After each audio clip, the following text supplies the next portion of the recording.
Signor Presidente, signori giudici, io lo immagino veramente, qual è stata la prima reazione vostra, le prime impressioni quando per la prima volta in quest'Aula, sono passati diversi mesi, si è presentato l'imputato Pietro Pacciani. Lo immagino, ne sono sicuro, qual è stata la reazione prima di tutti. Quando lo avete visto, allora, non oggi,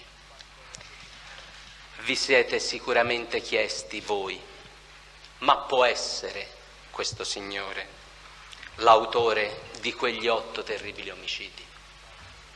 Lo so, io non leggo nel pensiero, ma lo so che vi siete chiesti questo. Vi siete detti, può essere questo signore il cosiddetto mostro di Firenze? Basta guardarlo, non conoscendolo ovviamente, basta guardare il suo aspetto fisico, basta vedere come si comporta, non conoscendolo, ripeto, per avere questi dubbi. Può essere un contadino vecchio l'autore di quelle atrocità? È un dubbio, signori giudici, che abbiamo avuto tutti. È un dubbio legittimo. Avete fatto bene ad averlo. Lo hanno avuto gli ufficiali di polizia giudiziaria che hanno iniziato questa indagine, lo hanno avuto coloro che rappresentano l'accusa, l'ho avuto io. Lo hanno avuto sicuramente non per dovere d'ufficio, fino a che punto non lo so, i difensori. Lo hanno avuto tutti i rappresentanti delle parti di questo processo. Però se un dubbio di questo genere c'è stato, io non vi leggo nel pensiero, ma sono certo che questo dubbio col tempo si è affievolito. Ne sono sicurissimo. È una presunzione, ma è così. Lo sapete voi, lo sanno tutte le parti che ho citato. Perché si è affievolito? Man mano che Questa è una cosa che naturalmente ritiene lei, ovviamente. Io sto dicendo delle parti del processo, Presidente, non dei giudici, mi scusi, Non vorrei appunto si pensasse dei giudici. No, ho detto le parti, Presidente, l'ho detto molto chiaramente. Molto bene. Perché si è affievolito? Poi è un dubbio. Quindi se un dubbio si affievolisce non diventa realtà, era questo il concetto che volevo sviluppare. Perché? Perché man mano che gli elementi a carico dell'imputato venivano avanti, venivano portati davanti a voi, era sempre più difficile per noi parti, per il PM, crederlo quando con le sue esternazioni continue ci diceva sono un povero agnelluccio, sono un contadino, un padre di famiglia, uno che ha sempre lavorato. Quindi il primo punto da focalizzare è questo. Attenzione noi tutti, e questa attenzione la chiedo anche a voi. Non ci possiamo assolutamente oggi fermare davanti a delle impressioni. Non possiamo continuare con domande suggestive, tipo quella può essere lui. Non possiamo giudicare, e non potete giudicare Pietro Pacciani, sulla base di quello che appare. Mi sembra una cosa molto semplice. L'accusa, infatti, ha battuto strade ben diverse da quella delle impressioni e delle suggestioni. Cosa ha fatto? Ha portato in 30 udienze, 31, degli elementi che sono stati sviscerati nei minimi particolari. Ha portato, sì, delle considerazioni semplici, ma tutte considerazioni fondate su dati di fatto. Quindi il punto da cui dobbiamo partire oggi non è fermarsi alle impressioni, ma guardare fino in fondo quali sono le prove oggettive che sono state documentate, sviscerate in questo processo. La opinione quindi dovrà essere lontana da suggestioni, qualunque esse siano. Si è parlato tante volte durante il processo, queste sono solo suggestioni dell'accusa, benissimo, nessuna suggestione né da parte dell'accusa né da parte della difesa. Dobbiamo tener presente che man mano, nel corso del processo, me ne dovete dare atto, fino a oggi, lo vedremo pian piano, con calma, la figura dell'imputato è emersa in tutta la sua concretezza, in maniera ben diversa da quella che appare. E allora dovremo, per questo motivo, guardare i particolari, cercare di seguire tutte le parti sicuramente, tutti gli argomenti di ciascuno di noi che vi parliamo e che vi parleremo, ma dovremo evitare di vedere la figura dell'imputato nel complesso, ma perché ciò ci impedirebbe di apprezzare il lavoro che è stato fatto in questo dibattimento. Io ho detto all'inizio del processo, nella mia introduzione, che sarebbe stato difficile essere conciso nell'introduzione. È una valutazione, un'affermazione che faccio anche oggi. È sicuramente difficile essere concisi, ma è possibile, e mi auguro di farlo, di essere chiari. Perché dico questo? Perché il processo ha portato tanti elementi, ma dal punto di vista del PM, questo lo dico solo dal punto di vista del PM, è una mia impressione, il processo nel suo svolgimento quotidiano non è stato difficile, assolutamente. È stato un processo senz'altro complesso, in cui ci sono stati veramente tanti fatti, ma dal punto di vista del PM è stato semplice andare avanti nel suo lavoro.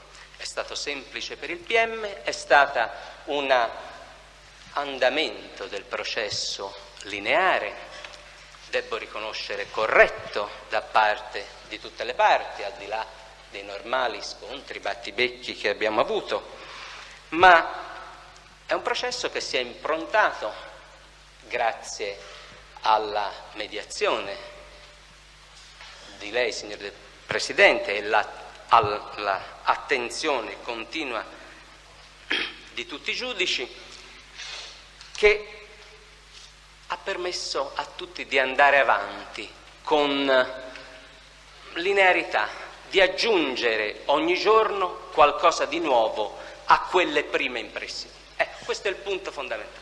Siamo partiti dalle impressioni, ogni giorno il PM crede, alla presunzione almeno, di aver portato qualcosa di nuovo, un mattoncino piccolo per ricostruire la verità.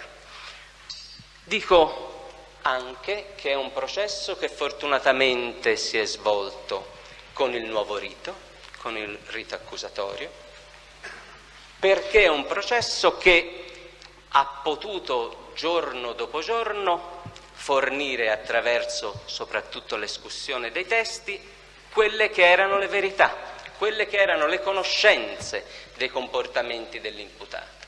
E quindi il processo accusatorio, il rito accusatorio, è stato un mezzo che ha consentito a voi giudici e a noi tutti di sentire quotidianamente dalla voce dei testi, dei periti, dei consulenti, degli ufficiali di polizia giudiziaria come stavano le cose. Ho provato a immaginare come poteva essere con il vecchio rito un confermo e quanto sarebbe stato più difficile per il PM dare il quadro della situazione, qualunque essa sia, qualunque essa è. Come sarebbe stato più difficile con le sole carte del processo dipingervi questi fatti. No. Il rito accusatorio, dobbiamo riconoscerlo, è un rito che per un paese come il nostro è un mezzo, per quello che riguarda il dibattimento, che consente nel modo più ampio, e questo processo ne la riprova, di conoscere tutti quali sono stati i meccanismi di indagine, i fatti, quali sono le verità. E quindi mai come in un processo come questo siamo stati e siete stati in grado di vedere come stanno le cose. Sicuramente per il PM è stato un aspetto positivo, più che positivo. Ma detto questo, c'è una caratteristica che io mi sento in dovere di richiamare, e è quella che ho cercato di accennare a grandi linee. È un processo che è mutato, a mio avviso, con l'andare del tempo, ma che all'inizio ha messo in evidenza come è iniziato in un clima di scetticismo nei confronti dell'impostazione dell'accusa. Può darsi ci sia anche oggi, non ha ovviamente la pretesa di sapere il PM qual è il pensiero prima dei giudici, però devo mettere in evidenza questo. C'è stato un cambiamento, perché quali erano gli atteggiamenti di qualcuna delle parti processuali? Quali erano gli argomenti dei difensori legittimi all'inizio? Quali era l'atteggiamento di parecchi? Quello che sicuramente, da come appariva, l'imputato non conosciuto da nessuno non poteva avere la stoffa per queste gesta. Vediamo poi se il processo l'ha dimostrato o meno, però è partito in questo clima, perché si pensava, e avevamo un dubbio che io sono sicuro oggi non c'è più, che Pietro Pacciani non aveva le capacità di commettere quei delitti. Si diceva da parte dei più: è un povero padre di famiglia, avrà sicuramente qualche devianza sessuale, ma sono devianze che non sono rare sicuramente nelle nostre realtà contadine, però non può essere che uno che ha qualche devianza sia sicuramente l'autore di quei fatti. Si pensava da parte di molti, l'ha pensato l'accusa, ma come può essere che un contadino di questo tipo, un figlio della nostra terra, un figlio di un luogo dove nei secoli si sono sviluppate arte, cultura, com'è possibile che l'autore di quei delitti sia un figlio della nostra terra? C'era da parte di tanti la convinzione che non dovesse essere qualcuno di noi. Si pensava: sarà un padre padrone, di certo, avrà abusato, ma figuriamoci, chi non lo può negare, è stato condannato, ma fra dire che è un padre padrone che è il mostro di Firenze, caro rappresentante dell'accusa, c'è una bella differenza. Si sapeva, si diceva: ha commesso un delitto 40 anni fa, un delitto particolare, lo vedremo come è stato ricostruito, Ma com'è possibile che chi, come ha fatto Pacciani, ha 40 anni fa ucciso un rivale in amore, possa poi essere diventato l'autore di quei delitti? Si aggiungeva a queste considerazioni: si tratta di un'impostazione dell'accusa che è viziata perché, si è detto in quest'Aula all'inizio da molte parti, è viziata perché c'è una carenza di indagini. Una delle impostazioni, oggi abbandonata per fortuna, era quella: le indagini sono state carenti, andavano fatte a 360 gradi, non sono state fatte, gli indizi raccolti a carico dell'imputato sono delle pure semplici coincidenze, manca la prova decisiva. Cosa vuole l'accusa oggi in questo processo? Andare avanti, chiedere di fare il dibattimento, quando è talmente evidente che è un processo indiziario che non andrà lontano perché manca la prova decisiva. Manca la pistola. Non si è trovata la pistola, quindi, qualunque sia la verità, è inutile andare avanti. Nessuno accettava, le parti di questo processo, che il fatto che non si sia trovata la pistola potesse dimostrare non che non la aveva, ma che non l'aveva fatta trovare, o peggio ancora, come è emerso, che non era stata trovata, forse, come ritengo io, sia per l'abilità dell'imputato, sia per l'impossibilità per gli inquirenti di trovarla. Questo cosa vuol dire? Non si è trovata la pistola, ci dobbiamo fermare? Non dovevamo andare avanti? Assolutamente no, siamo andati avanti. Mi auguro di aver dimostrato che la mancanza della pistola, del ritrovamento della pistola, non vuol dire oggi assolutamente niente. Ma questo era in stretta sintonia con un'altra considerazione,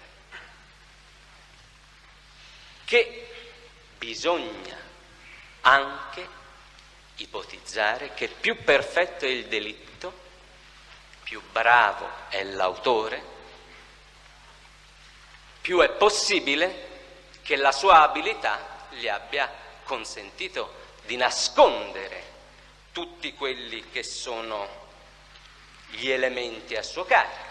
Bisogna partire da questo. È inutile fare un'impostazione al contrario: ci dovevi portare la pistola, non l'abbiamo trovata, quindi non è lui, o comunque non lo proverai mai.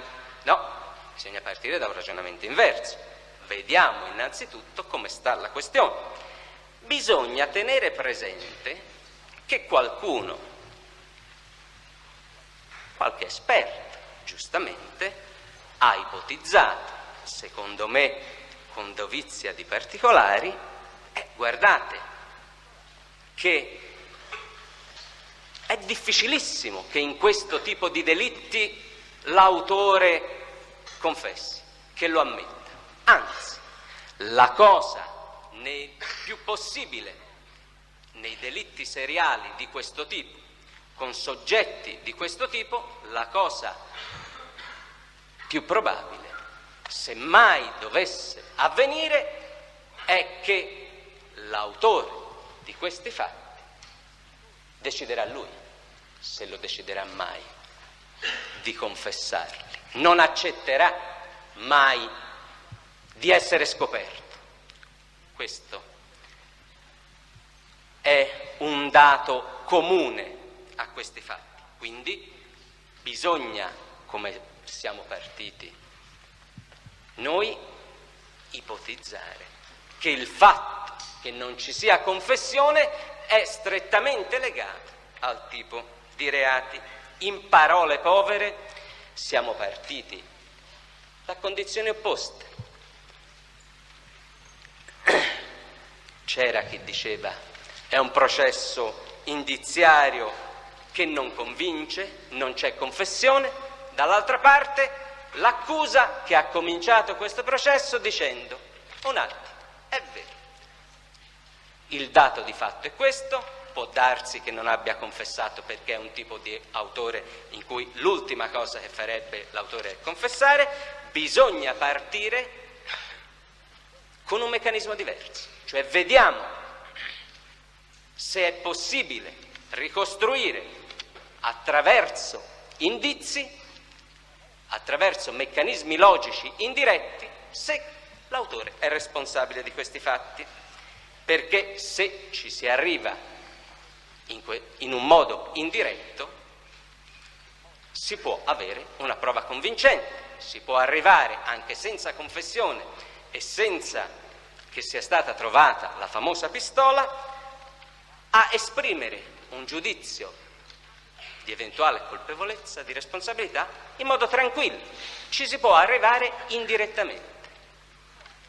Quando è possibile, mattone per mattone, costruire indiziariamente, indirettamente, come stanno le cose.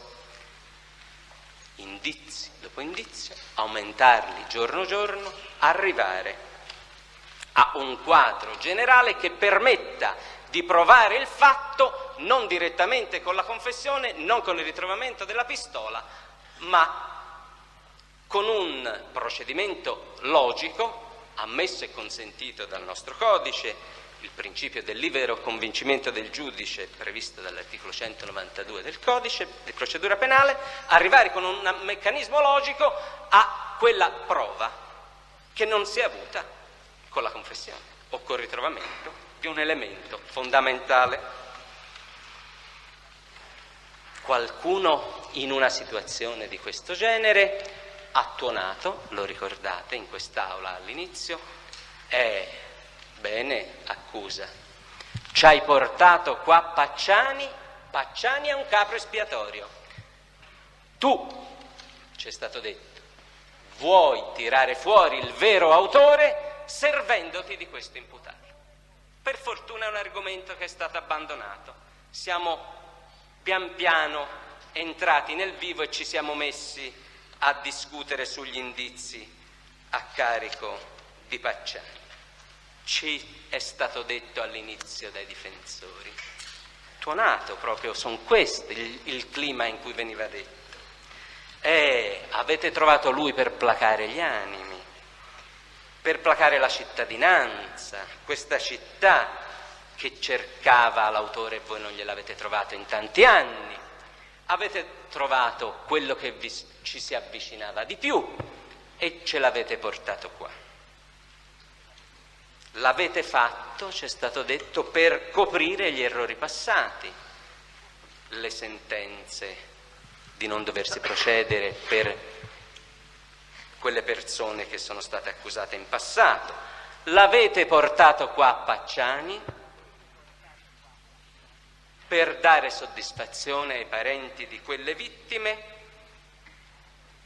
che hanno diritto a una risposta chiara. Avete portato qua Pacciani, ci è stato detto, ma a carico del Pacciani non avete niente, nulla. Beh, questo noi abbiamo sentito. E siamo andati avanti, mattone su mattone.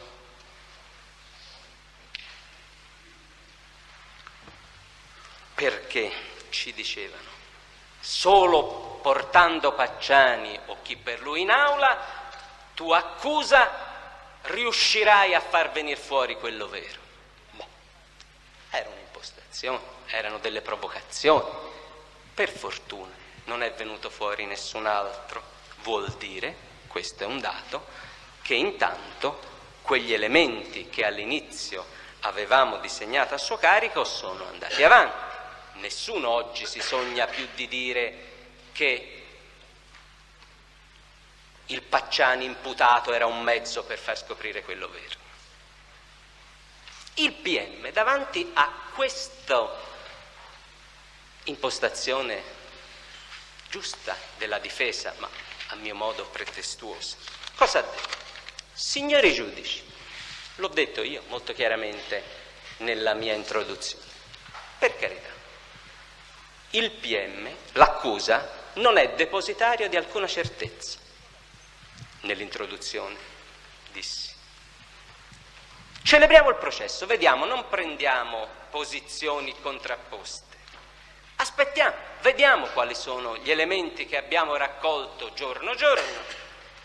Non ci fissiamo su impostazioni precostituite, né io accusa né tu difesa. Andiamo avanti, vediamo come stanno le cose, sentiamo i testi, vediamo le prove che sono state raccolte, sentiamo tutti quelli che hanno da dire qualcosa, sentiamo gli inquirenti, vediamo se c'è qualcuno nuovo che c'ha da dirci qualcosa. Sono venuti spontaneamente, grazie alla risonanza del processo, è venuto qualcuno per conto suo che non era stato sentito nel corso delle indagini. Ha detto il PM all'inizio: ripercorriamo insieme il percorso fatto dagli inquirenti, percorso che dal punto di vista della ricostruzione degli indizi è già stato fatto dal GIP con rinvio a giudizio. Alla luce di quegli elementi che io PM ti offro e che vedremo insieme nel corso del dibattimento, prenderemo conclusioni. Questo, me lo dovete riconoscere, è stato il modo con cui l'accusa ha affrontato il processo. Da una parte qualcuno diceva accusa preconfezionata, accusa assolutamente insussistente, indizi casuali. PM non ha mai detto sono sicuro, eccoveli qua, state tranquilli. No, io vi ho detto vediamo insieme. Vi ho detto oggi non era possibile fondarsi sulle impressioni. Allora, cosa è successo nel corso del processo? Il PM aveva detto vi dimostrerò che ci sono a carico del Pacciani numerosissimi indizi, tutti gravi, precisi, univoci e concordanti. Questa era una sorta di promessa che aveva fatto il PM, era l'impegno che aveva preso. L'ha mantenuto il PM, oggi che siamo arrivati alla fine. Ha provato quello che si era dichiarato in grado di provare? Mi sembra proprio di sì. Un conto è vedere se gli indizi sono sufficienti a una condanna, un conto è vedere se gli indizi ci sono. Il PM aveva detto io vi dimostrerò che ci sono gravi e concordanti. Il processo, nelle 30 udienze, è andato avanti giorno giorno dimostrando che il PM aveva ragione su questo punto. È forse successo qualcosa di diverso rispetto a questa impostazione? La difesa ha smontato radicalmente quelli che erano gli elementi dell'accusa? Assolutamente no. Siamo oggi a chiedere di sentire il test tot o di vedere se putacaso c'è qualche persona che ne sa qualcosa. Siamo a questo, ma sugli elementi fondamentali non c'è stato assolutamente alcun elemento contrario. Sono emerse circostanze nuove diverse da quelle che aveva ipotizzato il PM, da quelle che il PM si era dichiarato in grado di dimostrare? Assolutamente no. Gli indizi su cui si fonda l'accusa sono stati sviluppati giorno giorno in quest'Aula. Non c'è stato alcun elemento di prova contrario, lo vedremo nei dettagli. Ma entrando pian piano nella realtà di questi fatti, cosa abbiamo in primo luogo sottolineato? È un processo unico, sono fatti unici, episodi simili non si conoscono. Quindi è importante partire da questo presupposto, perché è stato ampiamente dimostrato, e ve l'hanno detto in quest'Aula i periti che sono stati sentiti, vi hanno tolto ogni dubbio, non è che ci sono casi come questo tutti i giorni, non c'è traccia di delitti seriali uguali. Cosa comporta questo? Indubbiamente la massima prudenza, la massima responsabilità di tutti, di voi giudici soprattutto, nel momento in cui dovrete stringere le fila del ragionamento, perché non avete alcuna possibilità di avere dei termini di paragone, condotte da analizzare per vedere se è possibile in altri delitti seriali prendere elementi che oggi possono essere portati come strumento per il vostro convincimento. L'avete sentito voi il professor Galliani, uno dei periti del collegio dell'Università di Modena, che hanno studiato il caso nei modi che sappiamo, che sono stati incaricati di studiarlo. In quest'aula ha detto: confrontando la tipologia delittuosa che abbiamo esaminato con la letteratura scientifica, abbiamo rilevato che la letteratura italiana è molto avara. In Italia non c'è un caso analogo. Nella letteratura germanica c'è qualche caso, mai su coppie. Omicidi seriali, mai su coppie. Questa è la realtà da cui dobbiamo cominciare a partire nel valutare i fatti. Sono fatti unici. Guardando il fatto, l'autore lo vediamo dopo, di una gravità inaudita, unici e gravissimi. Questo è l'altro elemento che ci deve sicuramente guidare man mano che valuteremo gli elementi raccolti. Sono fatti di una gravità inaudita, vi è stato dimostrato giorno dopo giorno all'inizio delle udienze, nelle primissime udienze, lo ricordate? Abbiamo visto le immagini di quei delitti, le avete viste voi, signori giudici? Avete visto su quello schermo alla vostra destra i cadaveri, in che modo sono stati deturpati, come sono stati eseguiti questi omicidi. Sono quindi fatti unici, di una gravità inaudita per il numero degli episodi. Vi è stato detto in continuazione 16 omicidi, come si fa? È il punto fondamentale, bisogna stare attentissimi. Le vittime sono numerose, il tempo in cui ha agito. Teniamolo presente il tempo, l'arco di tempo in cui questo signore ha agito, perché ci servirà un po' più avanti. Ma che siano fatti di una crudeltà e di una ferocia inaudita, non c'era poi bisogno che il PM si affannasse a descriverli. È stato dimostrato da quei fascicoli che sono negli atti del dibattimento.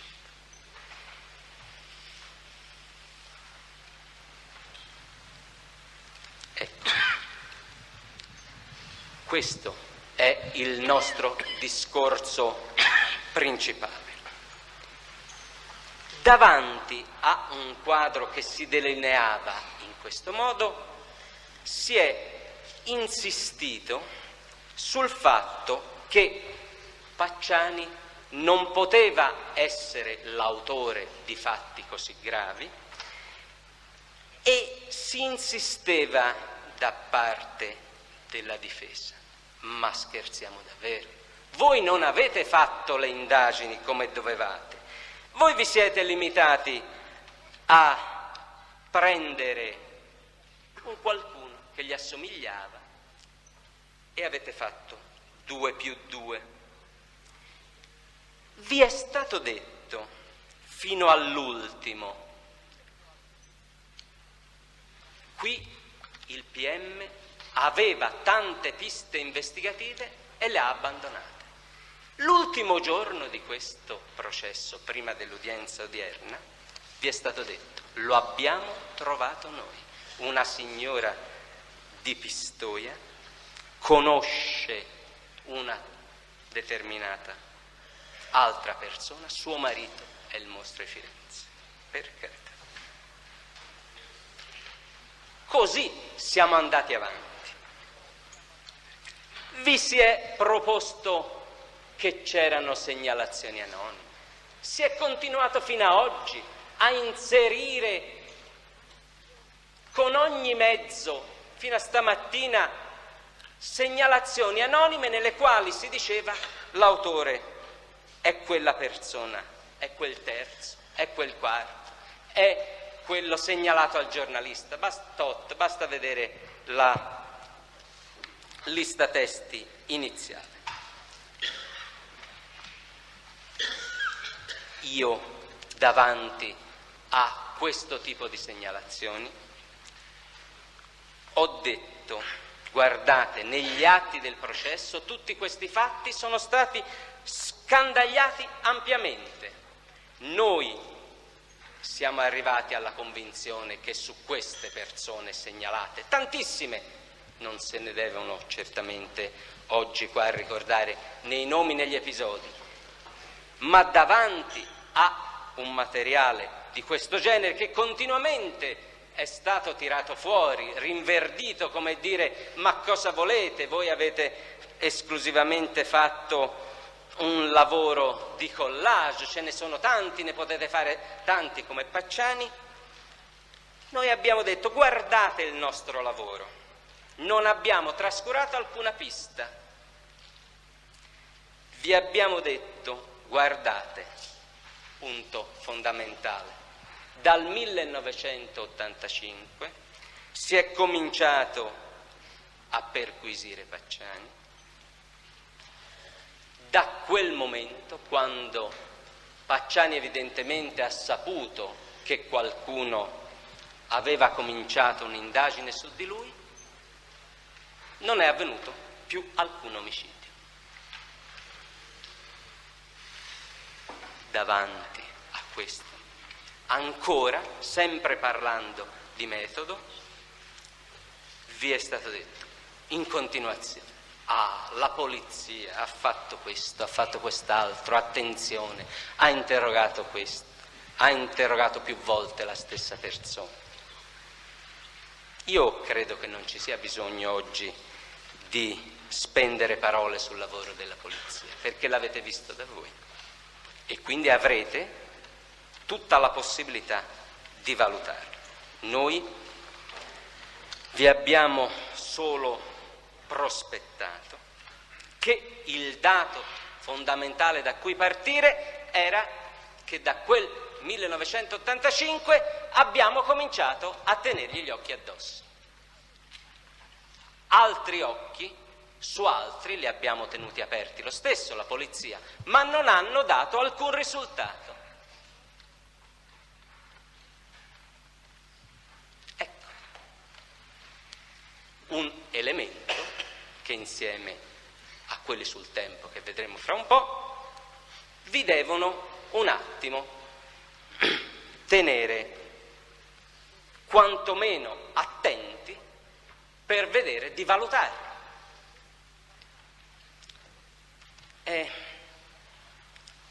C'è una considerazione ancora di quelle ampie, a largo raggio, che vorrei fare, che riguarda l'acquisizione degli elementi. È quindi ancora una considerazione preliminare, come tutte queste che sto facendo. Abbiamo sentito su questo quadro, su questa persona che dell'85 indagavamo, tantissimi testimoni, veramente tanti. E qui è uno dei punti. Sono testi attendibili o no? Perché qua cominciamo, sia pure parlando di metodo, a verificare se i mezzi di prova portati dal PM sono mezzi che hanno dato un qualche risultato. Allora io li vorrei distinguere subito, prima di passare all'analisi di cosa hanno detto. Il lavoro è lungo, me ne rendo conto, però bisogna focalizzare questi elementi perché poi possiamo imparare o essere in grado di valutare. Abbiamo sentito tantissimi testi, 100-150 fra polizia giudiziaria e persone a conoscenza di fatti.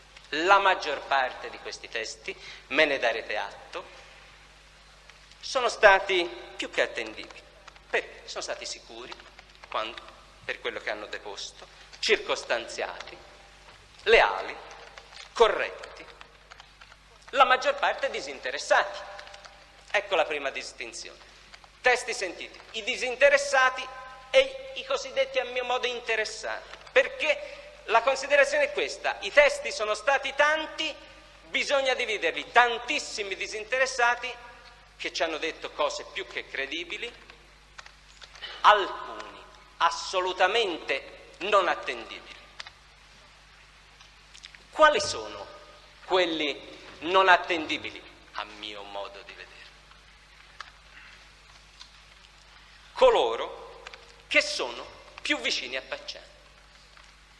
Su quelli, ora li esaminiamo, io oggi ho ancora il ragionevole dubbio che non ci abbiano detto la verità. Perché dico questo? Se noi togliamo tutti i testi terzi interessati tantissimi, quelli a lui più vicini, gli amici o presunti tali, i familiari, alcuni non le figlie, la moglie invece sì, la ex fidanzata, sono assolutamente inattendibili. È un'asserzione, vediamo se riesco a dimostrarlo. Sono inattendibili perché? Perché quelli che lo conoscono o lo hanno conosciuto sono inattendibili perché hanno paura. È stato ampiamente dimostrato, è venuto giorno nel sentire queste persone, gli amici, quelli vicini, abbiamo sentito noi, visto come questi avevano paura. Allora, nella distinzione, tanti lontani da lui ci hanno detto cose che non abbiamo motivo di non crederle. Quelli a lui vicini abbiamo visto, al di là di quello che dicevano, che hanno paura. Ma basterebbe citare la moglie. La moglie, sapete tutti voi la paura che ha. Vengo, depon, non depon. Io me ne vado, ho preso la borsetta e se n'è andata. Quindi l'attendibilità è tendente a zero. È stata poi portata. Ma una cosa sicura è una donna che ha paura. Come l'ha lavorata nel corso di quella intercettazione ambientale che abbiamo sentito, quando doveva andare a deporre davanti al PM e alla polizia giudiziaria, lo sapete, che gli facesse paura e gli dicesse cosa dire e cosa fare, lo sappiamo. Quindi le persone a lui vicine non sono attendibili, moglie, essenzialmente per la paura che hanno.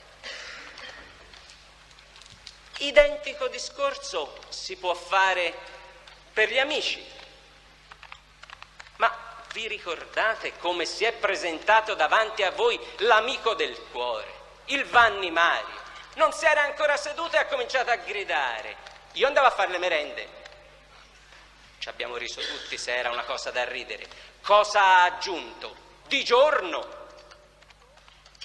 Per carità. Nessuno gli aveva fatto domande, non si sapeva nemmeno come si chiamava, ha detto subito la sua verità. Facevamo merende di giorno. È stato dimostrato cosa facevano insieme con Vanni Mario. Lo vediamo pian piano. Andavano a giro, di giorno, di notte, andavano dalla famosa Sperduto, andavano per boschi, ce l'ha detta Sperduto e tutti quegli altri testi. Lo vediamo silenzio? pian Vogliamo piano. fare silenzio, voi due? Ma abbiamo constatato di come queste persone lo temono, perché lo conoscono. Che fosse un violento, lo abbiamo sentito da tante di quelle fonti di prova, e che avesse fatto della minaccia una regola di vita, non c'è bisogno di dimostrarlo teste per teste, lo vediamo man mano, ma lo abbiamo tutti talmente assimilato che ci serve oggi come spiegazione del perché il Vanni Mario si è seduto, lo ha guardato in viso e ha parlato di merende di giorno, per carità, non si sapeva nemmeno chi era. Ma lo stesso discorso, se non condizionato dalla paura, dobbiamo vederlo anche in altri testi a lui vicini. L'attendibilità di Bugli Miranda è zero, signore. Ha preso tutte le distanze che poteva. Giusto o non giusto non lo sappiamo, chiaramente coinvolta in quel fatto remoto, un attentato con tutti i certificati che poteva di non venire. Ha detto: l'ho visto una volta sola, non l'ho più visto. E quando gli è stato fatto presente che lei nel 68 abitava in un certo luogo vicino a dove abitavano le vittime di quel fatto, solo in questo processo, dopo che è stata sentita tante volte dalla PG, ha subito detto: prendo così le distanze dal Pietro Pacciani che vi dico oggi, questo lo dico io, che io in quell'epoca ero a Quercianella, sono stata via per un mese. Cioè, che non venga in mente a nessuno, signori giudici, di andare a controllare cosa io ho fatto in quel periodo. Io ero a Quercianella, circostanza che non aveva mai detto per anni, si è presentata qui dicendo: non l'ho mai più visto, io in quel periodo 68 non c'ero, io non so nulla, mi sono sposata, mi sono fatta una vita. E se la Bugli Miranda si fosse comportata davvero teste in quest'aula, quante cose di più avremmo saputo su quel 68 senza essere costretti a ricostruire i fatti per via logica. Un altro teste quindi a lui vicino, che forse non ha paura, non lo sappiamo, avrà paura, ma questo non ce l'ha dimostrato così bene come gli altri, si è presa tutte le distanze possibili, mettendoci quel mese a Quercianella 25 anni fa, chiaramente una dichiarazione assolutamente incontrollabile oggi, che si era guardata bene da far conoscere prima. L'indagine non ha permesso a suo tempo di verificare ciò che diceva, però si è allontanata dall'uomo in questo modo. Ma c'è anche quel Faggi a cui Pacciani scrive, c'è quella cartolina che riceve posta. Per carità, io l'ho visto una volta, l'ho conosciuta al ristorante, è strano che però si scrivono così. Ci descrive, sappiamo, un mondo, quello del Faggi, che è quello identico del Vanni, che è quello del Pacciani, un mondo di oggetti utili per un certo tipo di perversioni. Un personaggio che è lo specchio di Vanni Mario e di Pietro Pacciani, un personaggio che nella perquisizione, lo sapete in atti, che gli è stata fatta, viene trovato in possesso di vibratori, di oggetti in legno, in ferro, in che diamine sono. Questo è il personaggio che è venuto qua e vi ha detto: io l'ho incontrato una volta al ristorante e basta. Un personaggio che vedremo poi, ci ritorniamo, non c'è problemi, ma è solo per capire come mai il Faggi ha anche lui preso le distanze, abitava, guarda caso, a qualche centinaio di metri dell'omicidio di Calenzano, delle Bartolini. È chiaro che un personaggio simile doveva venire qua e dire: un attimo, io non lo conosco. È un personaggio che, come possiamo oggi credere qualunque cosa abbia detto? Abbiamo quelle lettere che sono proprio la prova di come ci racconti storie. Ma perché, al di là del mondo che frequentano, queste persone hanno paura di Pietro Pacciani?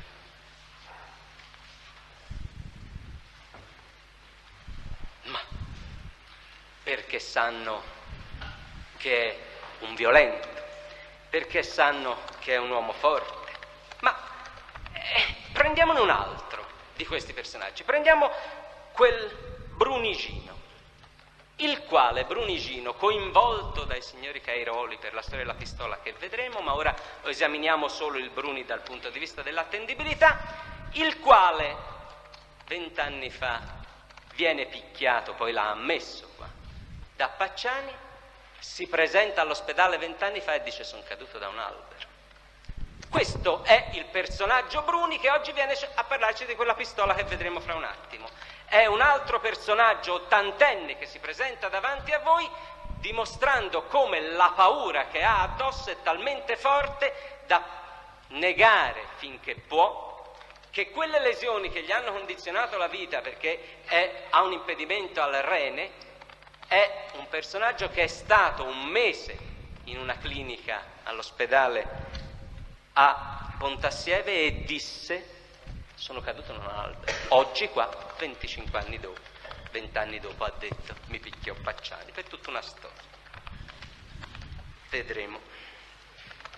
Ma perché allora questi testi che hanno così paura non si sono decisi tutti insieme, questi 3 o 4, 5, se ci mettiamo la moglie, a dire la verità? A dire quello che sanno, che evidentemente sanno, perché sono persone che non hanno fiducia nella giustizia, non c'è altra spiegazione. Sono persone che, vedi la moglie,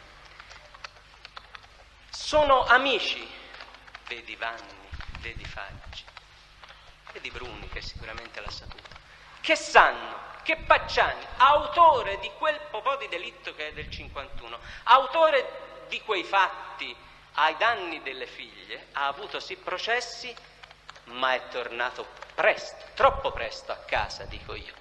Per il fatto delle figlie, condanna in primo grado a 8 anni, dopo 4 anni si presenta a casa, più aggressivo che mai. Allora, come possono questi personaggi che hanno paura avere fiducia nella giustizia, se quelle figlie che lo hanno denunciato, che si sono levati quel peso dalla coscienza, se di coscienza si può parlare, di denunciarlo per quel numero di fatti che sappiamo, se lo ritrovano a casa dopo 4 anni. Hanno fatto uno sforzo pauroso oggi le figlie a dirci quello che hanno detto, ma la moglie, la quale ha una ragionevole convinzione nella sua testa, sì, io conosco mio marito, so come stanno le cose, ma questo poi torna a casa, ha fatto un omicidio del 51, lo esaminiamo fra un po', in 14 anni di carcere, con 14 anni di carcere si è levato la paura, fra virgolette. Come possono queste persone a lui vicine non avere ancora paura di un personaggio simile? Come si può pretendere che ci raccontino cosa sanno veramente di lui? Si sono limitati a dire quello che non potevano negare. Allora oggi a tutte queste persone dobbiamo dare delle sicurezze.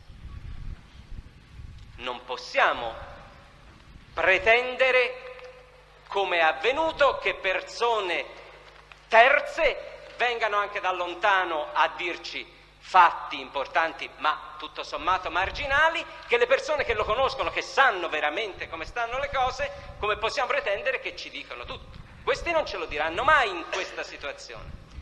Quindi dobbiamo innanzitutto tenere presente, quando valuteremo l'attendibilità di questi testi, i terzi, quelli che non hanno paura, sono a conoscenza di pochi fatti, poche circostanze che vanno sommate una sull'altra per costruire gli indizi, come è avvenuto. I testi sentiti che lo conoscono bene, tutto non ce l'hanno detto, ma è ovvio. Allora ecco perché non c'è stato un elemento sicuro, un racconto sicuro di qualcuno che lo conosce, che ha detto tipo Bruni sì è vero di quella pistola, tipo la Bugli ecco come sta il primo delitto, tipo la moglie cosa faceva la notte. No, sono tutte persone che hanno detto qualcosa che è stata tirata fuori in altro modo dagli inquirenti, ma non sono andati ben oltre. come mai quel Faggi abita proprio alle Bartoline, dove è avvenuto quel delitto, o poco lontano, come mai il Faggi non ha detto niente di decisivo? Perché lo conosce bene, figuriamoci se ha una possibilità di dirci qualcosa. Allora il processo indiziario, per forza. Non potevamo pretendere dai testi che ci dicessero quelle verità, a loro sicuramente note, che li avrebbero messi in una condizione chissà quale. Forse qualcuno poteva anche per qualcuno ci sarebbe potuto scappare, chissà, un favoreggiamento, non lo sappiamo. È una terra inesplorata che io non voglio esplorare, voglio solo, in questa sede, voglio solo rimarcare come i testi che abbiamo sentito sono di due specie e quindi abbiamo dovuto costruire l'uomo Pacciani e quali erano e quali sono i suoi comportamenti non attraverso le deposizioni delle persone a lui più vicine. Quindi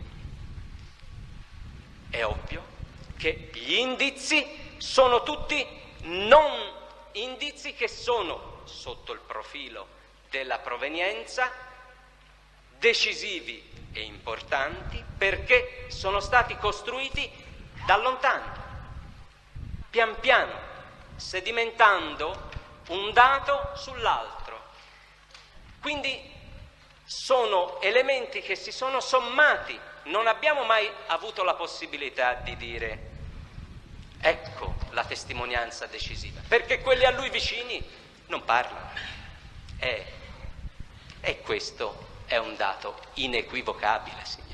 Siamo proprio partiti con un lavoro di questo genere, ma siamo andati avanti.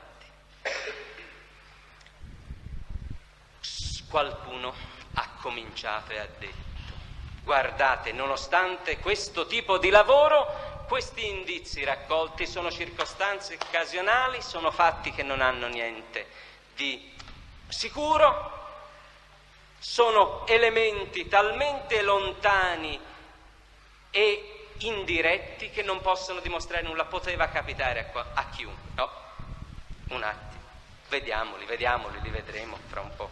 Altro che non accettiamo è un altro degli elementi su cui pian piano andiamo avanti, che caratterizza il processo. Non è possibile fermarsi a valutare gli indizi come fatti meramente occasionali. Vedremo perché. Davanti a questa mole di fonti abbiamo avuto un altro elemento di valutazione grandissimo, ne abbiamo avuto un exploit grossissimo stamani. Davanti ai terzi che raccontano qualcosa, agli indizi costituiti da fatti, abbiamo il comportamento dell'imputato da valutare.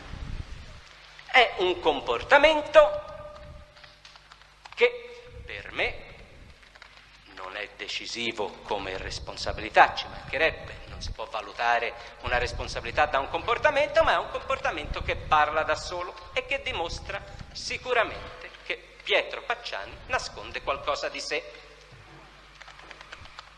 Qual è normalmente il comportamento di colui che è accusato di fatti, qualsiasi, di fatti gravi come questi?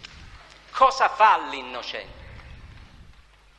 Si mette da una parte, sbraita, e questo l'ha fatto, invoca Dio e la Madonna, si attrezza per portare elementi a suo favore, si proclama la sua innocenza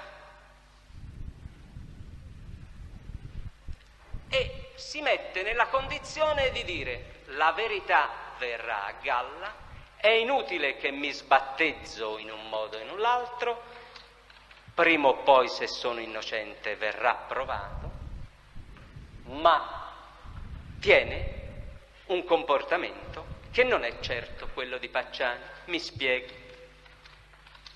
Pacciani cosa ha fatto? Non ha tenuto una condotta passiva, attenta, doverosa da parte dell'innocente, nessuno lo mette in dubbio. Ha tenuto innanzitutto un atteggiamento di massima vigilanza, di attenzione, anche questo più che legittimo. Cosa deve fare uno che si sente innocente e che è accusato di questa fatti, di una serie di fatti così gravi? Si sta a sentire, ma appena può sbraita. Ma Pacciani ha fatto qualcosa di ben diverso. Ha tenuto un comportamento positivo. Innanzitutto, lo sapete oramai, ha riempito i suoi memoriali, le sue dichiarazioni al PM, le sue dichiarazioni oggi in aula, di menzogne. Una dietro l'altra, sono mattoni più grossi di quelli degli indizi. Ha continuato imperterrito, giorno dopo giorno, a ricoprirvi di menzogne. Allora qua bisogna un attimo cominciare a valutarlo questo comportamento, perché l'innocente si mette lì, sta zitto, ma perché raccontare menzogne una dietro l'altra? Anche questo però, mi direte, il fatto che menta su qualcosa è una dimostrazione di responsabilità? Il fatto che nasconda qualcosa di sé è la prova che nasconde di essere l'autore di quei delitti? No, questo assolutamente no. Bisogna vedere però cosa nasconde, perché. Ma è l'atteggiamento di quello che dice mentire è meglio, non si sa mai? Atteggiamento più o meno legittimo anche questo. Ha fatto così Pacciani? Ah, no. L'avete visto voi. Non solo ha mentito quando si trattava di parlare di fatti che lo riguardavano, ma ha aggredito in modo sicuramente sproporzionato le persone che raccontavano qualcosa su di lui. Ecco il secondo comportamento, cioè sui fatti mento, lo vediamo, non c'è bisogno, andiamo più avanti, e su quelli che vengono a dire qualcosa su di me li aggredisco, li ha oltraggiati. Ve lo ricordate voi? Sono stati trasmessi atti al PM. Ha fatto di tutto per farli passare per infami, per cretini. Li ha oltraggiati, li ha calunniati tantissimi. E perché ha fatto questo? Ma allora comincia a essere un po' diverso questo atteggiamento, va un po' valutato, perché qui l'innocente ha un test, gli può dare di cretino, può risentirsi, ma qui costantemente, quotidianamente, uno dopo l'altro, quando qualcosa non gli andava, la migliore difesa era calunniare o accusare. C'è andata avanti fino a stamani, poi lo vediamo, ma ancora che ha negato fatti per i quali è già stato condannato, continua oggi a negare. Ma perché fa così? Proviamo a valutarlo. Perché davanti a fatti sia pure indiretti ha negato? Davanti a fatti che lo inchiodano, pacifici, ha continuato a negare? Perché non ha riconosciuto cosa gli ci voleva di essere un padre padrone, di fare di aver fatto quelle violenze alle figlie? È già stato condannato, è un processo già fatto, ma perché oggi continua a negarli? Perché oggi continua a negare di essere un guardone? Allora, anziché vedere perché mente, vediamo su cosa mente e su cosa sta zitto. Ma perché se ammettesse di aver violentato le figlie, se ammettesse di essere un guardone, ne acquisterebbe senz'altro come persona incredibilità, ma la sua figura, la sua personalità ne soffrirebbe in maniera paurosa. Questa è l'unica spiegazione. È duro in un processo come questo ammettere di essere guardone e di essere stato guardone proprio in quei luoghi agli Scopeti. Come fa Pacciani a ammettere questo? Ecco come si spiega il suo comportamento. Come fa ad ammettere di aver violentato le figlie? Come fa ad ammettere di aver fatto l'amore agli Scopeti? Ecco qua la spiegazione. Nega l'evidenza e mente perché gli è stato costruito attraverso le deposizioni testimoniali un insieme di elementi che ci hanno permesso di capire chi è. E quindi non può far altro che negare l'evidenza, altrimenti non spiegabile. Signori, ma era la difesa migliore. Sono un guardone, ho violentato le figlie, ho devianze sessuali. Ecco questo, PM, cosa vuoi? Hai dimostrato qualcosa? Assolutamente no. Bene, nemmeno questo, perché come fa a ammettere quei fatti lì? È persona scaltra, intelligente, ma ha fatto qualcosa di più nel mentire. È stato anche reticente. Le singole menzogne le vediamo una per una quando esaminiamo gli elementi. Ma è stato reticente, si è guardato bene di dire cose importanti sui quali si è indagato, di dare le spiegazioni. Vi ha spiegato cosa nascondevano lui e la moglie alle 5 di mattina e buttavano nella immondizia? Per carità, reticente al massimo. Ha detto le sue verità nei memoriali o fino a stamattina, quelle che gli facevano comodo, non ha dato spiegazioni complete. Quindi menzogna e reticenza. Cosa c'era in quel benedetto involucro? Niente di importante, non lo sappiamo, non lo sapremo mai. Quelle donne, quelle due testi che abbiamo sentito ci hanno parlato di un involucro grande, piccolo, duro. Si sa solo che era alle 5 di mattina, non sappiamo cosa c'era, ma il signor Pacciani si è guardato bene di dare spiegazioni. Ci lascia quindi pensare che ci fosse qualcosa di importante. Non lo sappiamo, è un elemento che ci serve solo per capire la sua personalità, non ha niente di più. Ma ha fatto qualcosa di più nel sua menzogna, nel suo comportamento di persona che va avanti con le menzogne e con le reticenze. Mi permetto di dire che ha tentato di prenderci in giro tutti, ha tentato, e mi spiego, di prendere in giro i suoi giudici, perché è furbo e scaltro, ma più in là di tanto anche lui non arriva. Signori, cosa ha fatto quando abbiamo sentito le intercettazioni ambientali? Al di là del fatto dove lo metto e dove la metto, quell'oggetto che non sappiamo, ci ha detto: quel rumore che avete sentito, l'avete sentito voi che rumore era? L'avete sentito? Sì. Cosa ci ha detto? Era lo sportello del mobile di cucina perché mi stavo facendo il caffè. Signori, ma se questo non è una volontà di prendere in giro chi ascolta, che altro è?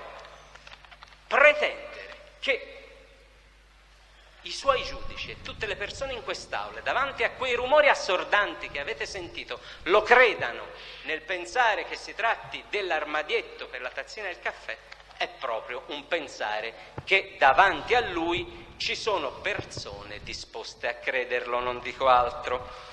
È andato avanti nei memoriali quando ha spiegato cos'era dove la metto, dove lo metto. Io vorrei che lo leggeste da soli, ve l'ha indirizzato un memoriale. Vi ha spiegato che quando ha detto dove la metto era la tazzina o lo sportello. Se putacaso ha detto dove lo metto, signori, ha avuto l'impudenza di dire che era dove metteva, l'ha scritto nel memoriale, i suoi attributi maschili, non essendoci la moglie. Questo è il signor Pacciani, l'ha scritto in quel memoriale, voi ce l'avete. Ma è la menzogna dell'innocente questa?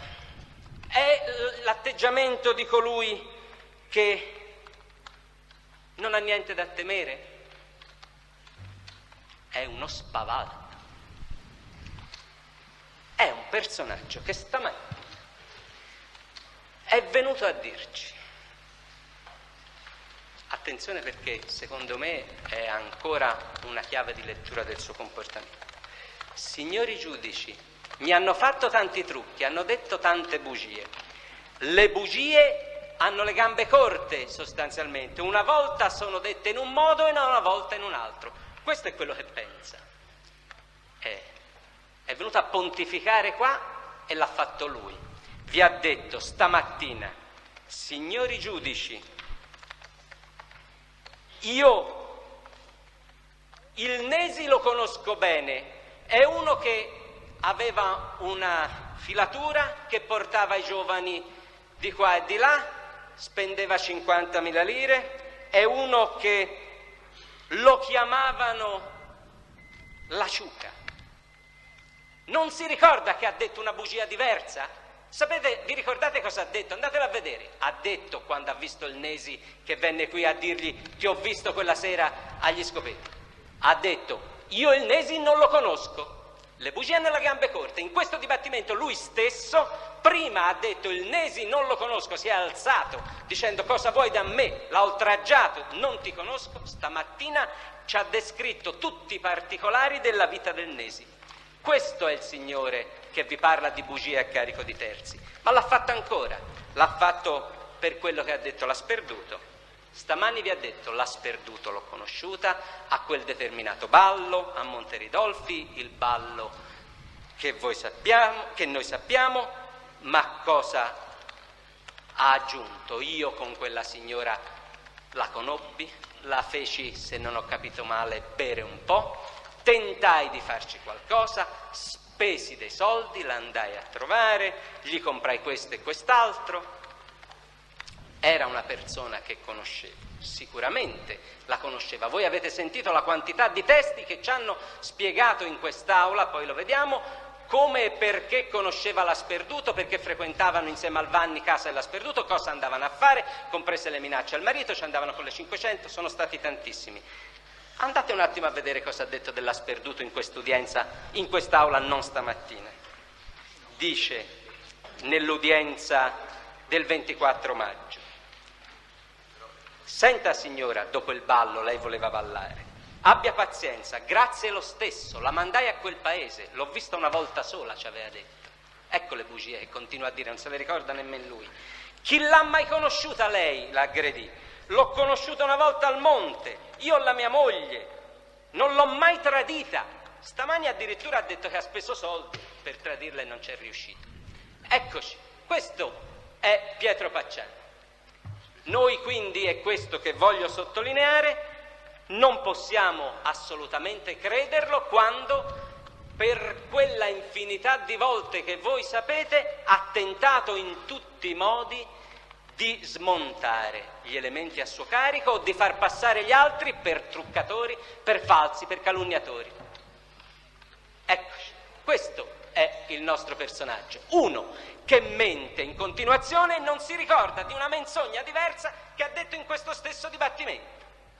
Quindi, per carità, non possiamo assolutamente prendere in considerazione ciò che dice. Ci sono tantissimi esempi ancora di menzogne, li vediamo di volta in volta. Ma la spavalderia di questo signore è talmente grossa che ci consente di dire andiamo avanti, valutiamo i fatti, non certo le sue spiegazioni, non certo quando ci parla di trucchi. Abbiamo tanta strada ancora da fare per parlare dei trucchi, però teniamo già questo dato. È un personaggio che mente 2 volte su cose che ha già detto e viene qua a tuonare, a dire le bugie hanno le gambe corte, a pontificare stamattina, a dire fanno bene questi testi a raccontare bugie, tanto prima o poi si scoprono. Caspita, ecco chi è che dice bugie, ecco come le dice, non si ricorda nemmeno cosa ha detto. Questo atteggiamento è prova di una responsabilità, perché è l'atteggiamento del signor Pacciani, ci serve solo per lo scopo che ho detto, ma qualcosa di più sul comportamento. Si è rifiutato di rispondere all'interrogatorio del PM. atteggiamento più che legittimo. Ha fatto bene un imputato a non rispondere, è un suo diritto. Non sono qua oggi per riflettere su questo e per negare che è un suo diritto. È che in quest'ottica dobbiamo capire perché non ha risposto all'interrogatorio. È valutabile? Come no? È un personaggio che si è presentato con le sue verità, l'agnelluccio, quella persona che io ho detto un'ora fa era colui che nessuno poteva credere che fosse solo un povero contadino, è un personaggio che non ha risposto all'interrogatorio per motivi suoi più che legittimi, ma noi dobbiamo pensare perché. È perché lui si è fatto la sua costruzione. Le verità le vuole dire solo lui, non vuole mica rispondere. Le verità le scrive nei memoriali, sono un buon padre di famiglia e dice tutto quello che vuole, compreso che il Fantoni dice falsità. No, sono vere le sue. Noi dovremmo pretendere di fondare un giudizio sulla responsabilità di questo signore sul fatto che dice il Fantoni che mi nega l'alibi è un calunniatore, è un falso testimone. E là è un personaggio che non solo dice bugie, ma che non accetta le domande, non accetta il contraddittorio. Le verità le scrive nei memoriali, solo quelle che fa comodo a lui, tante, tantissime. Non ha voluto il confronto diretto con chi lo accusa, atteggiamento normalissimo. Ma signori, ma l'innocente cosa fa? La prima cosa che fa l'innocente, per piacere interrogatemi, fatemi spiegare, fatemi tutte le domande che volete, vi darò tutte le spiegazioni. Questo è l'innocente, vuole l'interrogatorio. L'arrestato innocente purtroppo avviene, lo sappiamo tutti. La prima cosa che invoca è l'interrogatorio da parte di chi lo accusa. Qui sono passati anni, al di là degli interrogatori resi al PM, con quelle dichiarazioni false che sappiamo sono depositate agli atti perché non avendo risposto sono utilizzabili dalla Corte. È un signore che si è guardato bene da rispondere. È un innocente che ha paura delle domande dirette. Perché? Perché c'ha solo le sue verità. Ancora una considerazione, purtroppo, fra quelle preliminari. Sono diverse. Ammetto che sono tante, ma bisogna farlo. Il processo, rimanendo sulle linee generali delle valutazioni, perché per ora ho fatto solo valutazioni su come ci siamo comportati, cosa vi ha detto la difesa, cosa vi ha detto l'imputato, cosa ha fatto il PM. Quindi per ora abbiamo focalizzato solo questo, indispensabile per andare avanti, ma abbiamo focalizzato solo questo. Il PM vi ha detto, guardate, io intendo dimostrare queste cose e le ho dimostrate.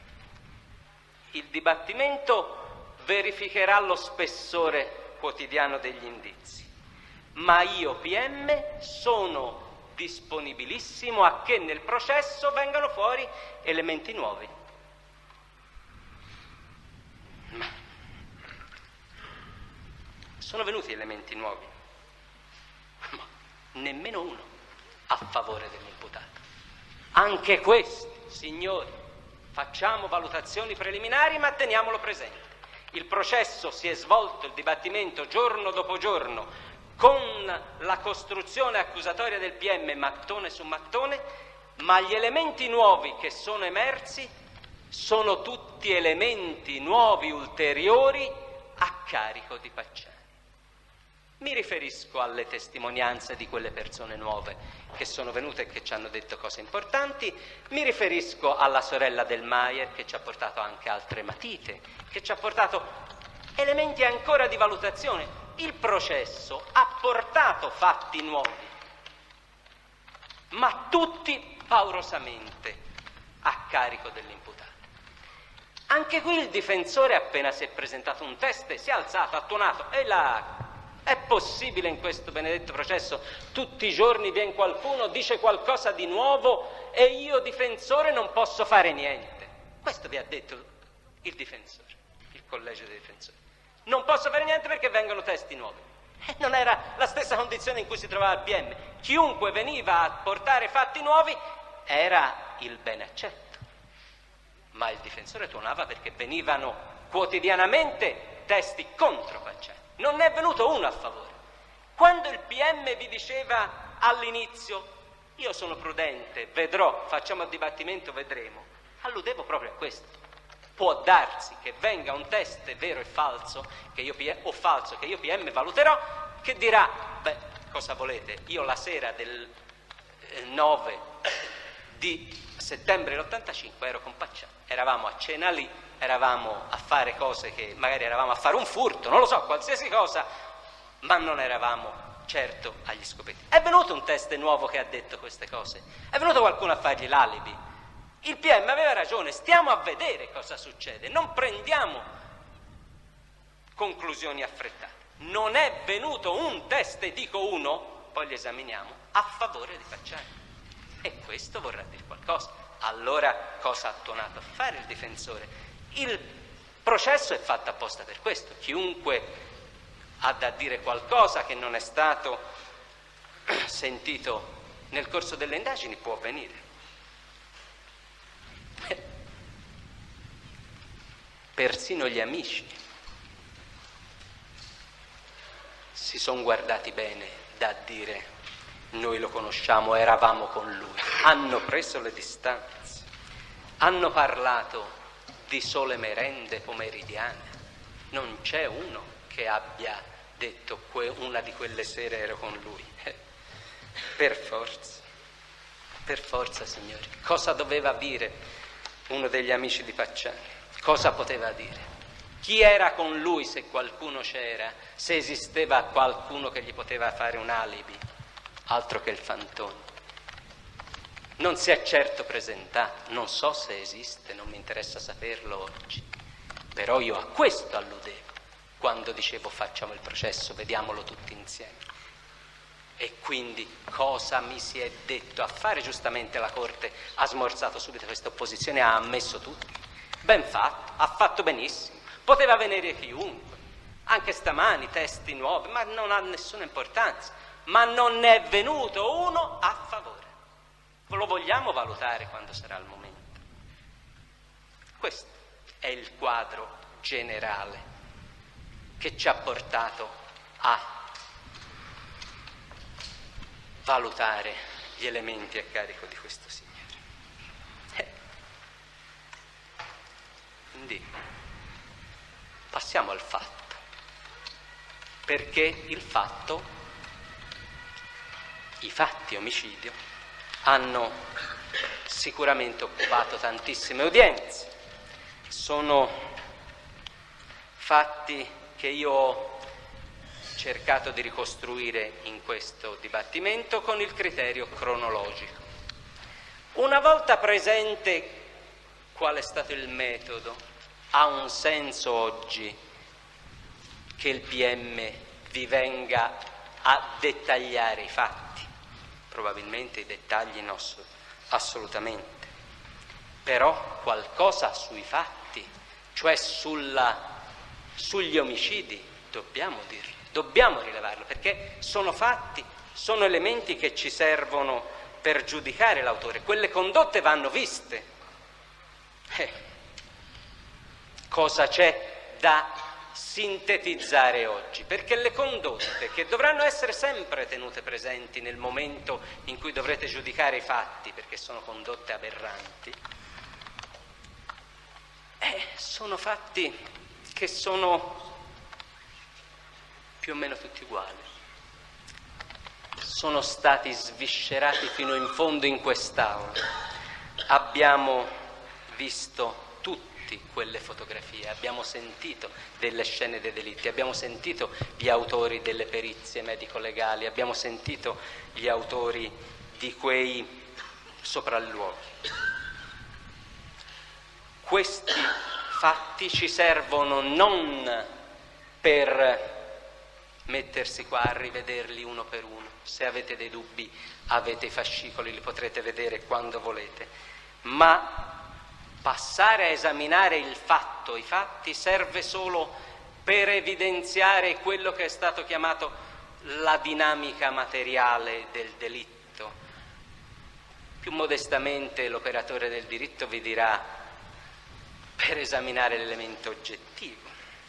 Ecco, negli elementi oggettivi, l'elemento oggettivo è dato da una serie di episodi numerosi, 8 duplici omicidi, 16 delitti, che hanno tutti elementi comuni. Ecco, questo invece non è un dettaglio, dobbiamo tenerlo presente.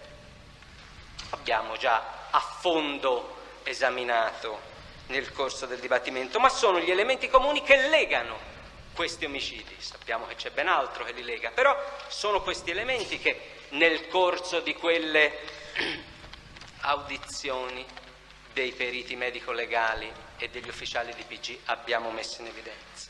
Si tratta di delitti che hanno tutti elementi sicuri che oggi nessuno ha contestato e può contestare. Nessuna parte del processo, ma nemmeno i difensori si sono messi a contestare questo. Se qualcosa hanno da contestare è sugli indizi, ma sul fatto storico, al di là di quel proiettile, che poi vedremo, nessuno contesta nulla. E allora cosa abbiamo in sintesi messo insieme dalle deposizioni dei periti? Che sono tutti delitti non solo simili fra loro, ma che hanno una caratteristica in senso, c'è stato detto, sadico-sessuale. Tutte definizioni di questo tipo. Noi, come non particolarmente esperti nella materia delle definizioni, diciamo solo che sono delitti in cui sono state aggredite sempre coppie di giovani, appartate in auto, questo è il fatto, luoghi isolati, sempre tutti uguali, ore notturne, mentre tutti erano in intimità. Eccolo qua. Sono tutti delitti innanzitutto uguali per le circostanze.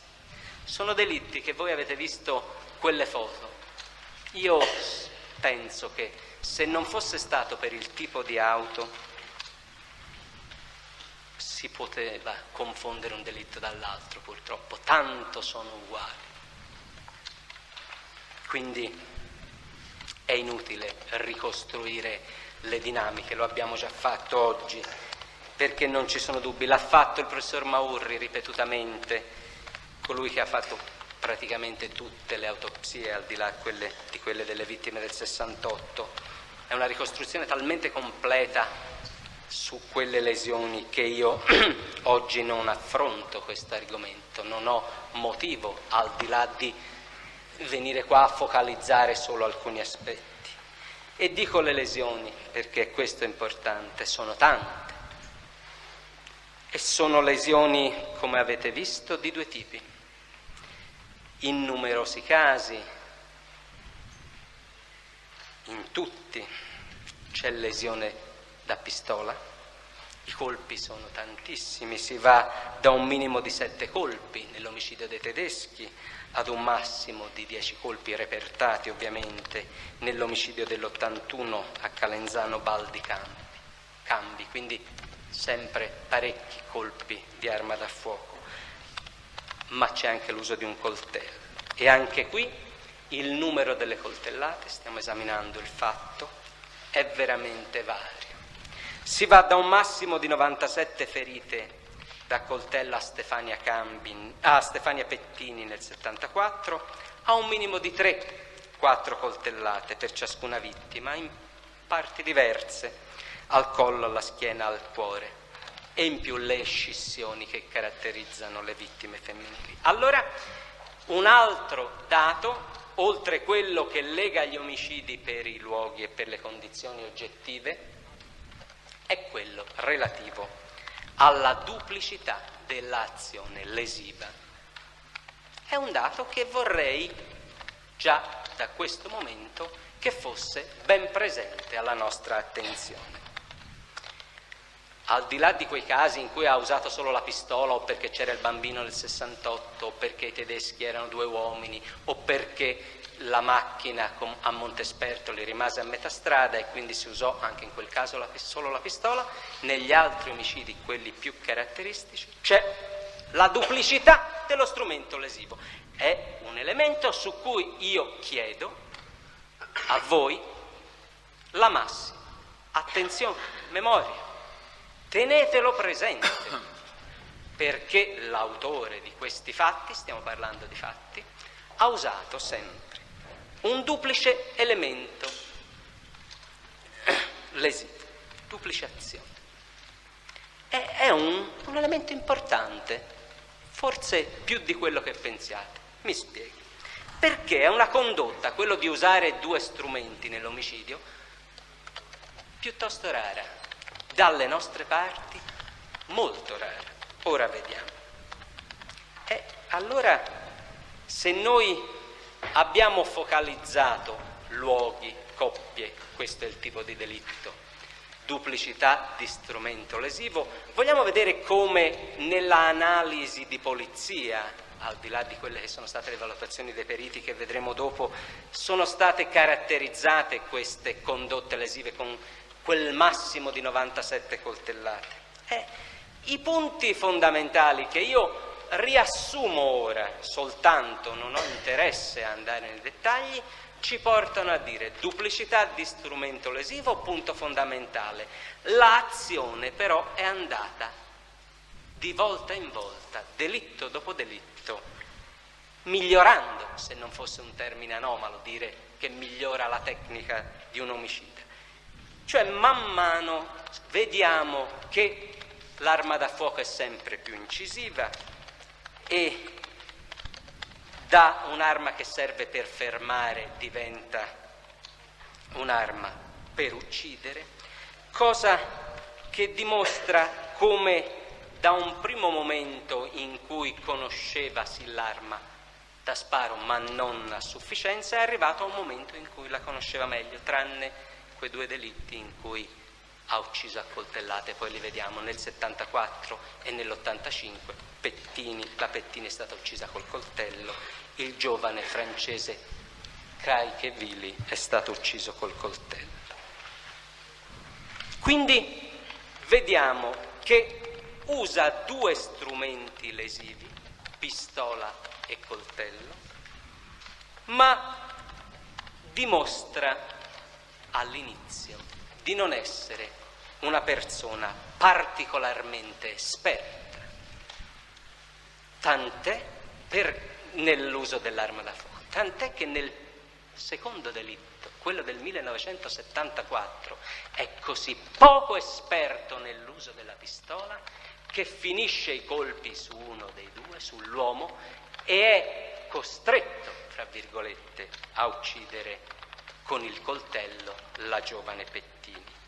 Quindi si passa da un primo momento in cui l'arma è poco conosciuta, quindi non riesce a fermare entrambe le vittime e quindi è costretto all'uso del coltello, a una maggiore padronanza dell'arma, tranne i fatti eccezionali.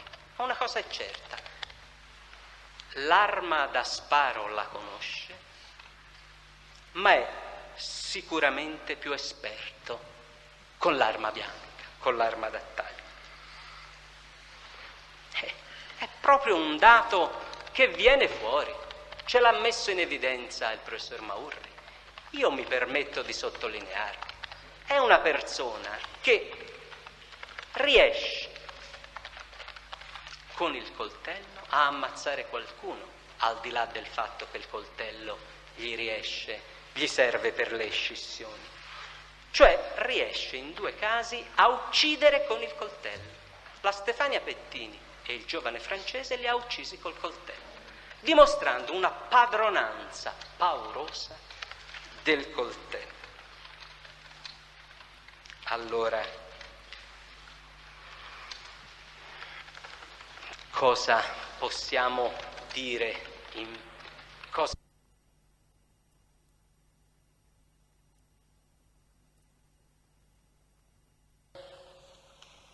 atti di polizia? Non guardiamo le perizie, le vediamo fra un attimo, quelle dei medici legali. È una persona che pare proprio essere sempre la stessa, poi vediamo perché. È una persona robusta, agile, perché ha trasportato le vittime. È un discreto sparatore, quello che noi sappiamo sicuramente essere autore di questi fatti, indipendentemente da chi esso sia, ce lo dimostrano gli accertamenti medico-legali e di polizia giudiziaria. È un discreto sparatore, ma è abituato all'uso di strumenti da taglio. È proprio abile nell'uso del coltello. Tant'è che ammazza qualcuno col coltello dopo che ha fallito con la pistola. È abile e freddo e fa tesoro man mano delle esperienze precedenti. Ma allora, quando si è detto che il processo per i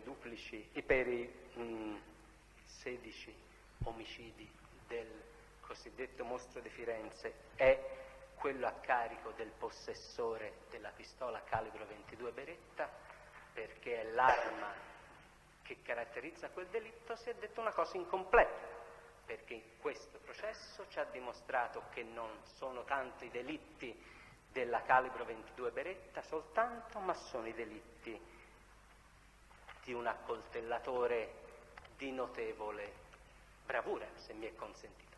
Ecco, un altro elemento, punto fondamentale. Qui si tratta di delitti non tanto della calibro 22 Beretta, ma sono delitti commessi da un esperto nel coltello. Questo è emerso qui, nel dibattimento, con chiarezza. Nelle indagini non era emerso così bene come dalle deposizioni degli imputati, dei periti, non è emerso così bene prima come qui. In questo il dibattimento ci ha aiutato tantissimo. Abbiamo visto, è stato il primo, il professor Maurri, che ce l'ha fatto notare, che sono delitti di una persona abilissima a maneggiare il coltello. Sono stati poi dati un incarico simile ai medici legali, criminologi di medicina legale di Modena, e ci hanno fatto un'analisi ancora più dettagliata su questo. Ma il primo dato, la prima ricostruzione che abbiamo fatto qua dentro, in quelle numerose udienze in cui abbiamo visto le foto di tutti gli omicidi, ci hanno permesso de visu, vedendo noi le foto e sentendo le deposizioni dei periti, che è una serie di delitti posti in essere sì da uno sparatore, ma più che altro da un buon accoltellatore. Mettiamolo lì questo dato, lo teniamo, immagazziniamolo. Quindi non è, ci tengo a sottolinearlo, la serie di delitti della calibro 22 soltanto, ma è una serie di delitti posti in essere da un bravo accoltellatore. Cosa è emerso ancora quando abbiamo fatto la ricostruzione dei fatti?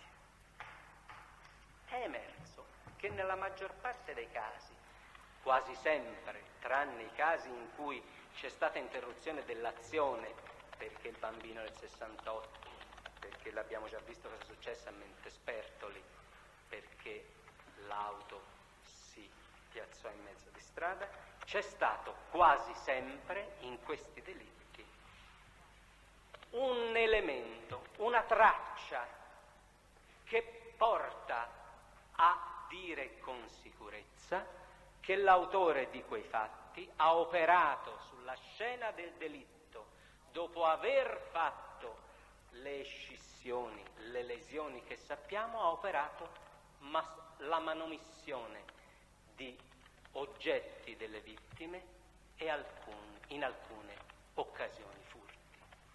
Allora lo stiamo dipingendo, questo signore, che ci nasce dai fatti.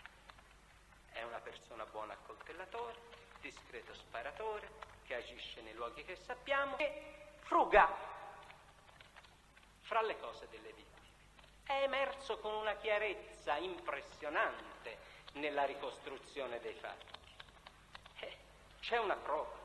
Nel delitto Loccilo Bianco, l'avete visto, ce l'ha riferito il colonnello Dell'Amico, la borsetta di Barbara Locci era stata aperta, avete visto le foto.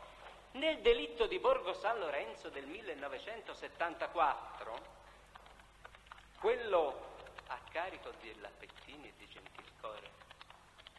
È un delitto in cui il dato è emerso con un'evidenza impressionante, si è presentata una testa da sola a dircelo.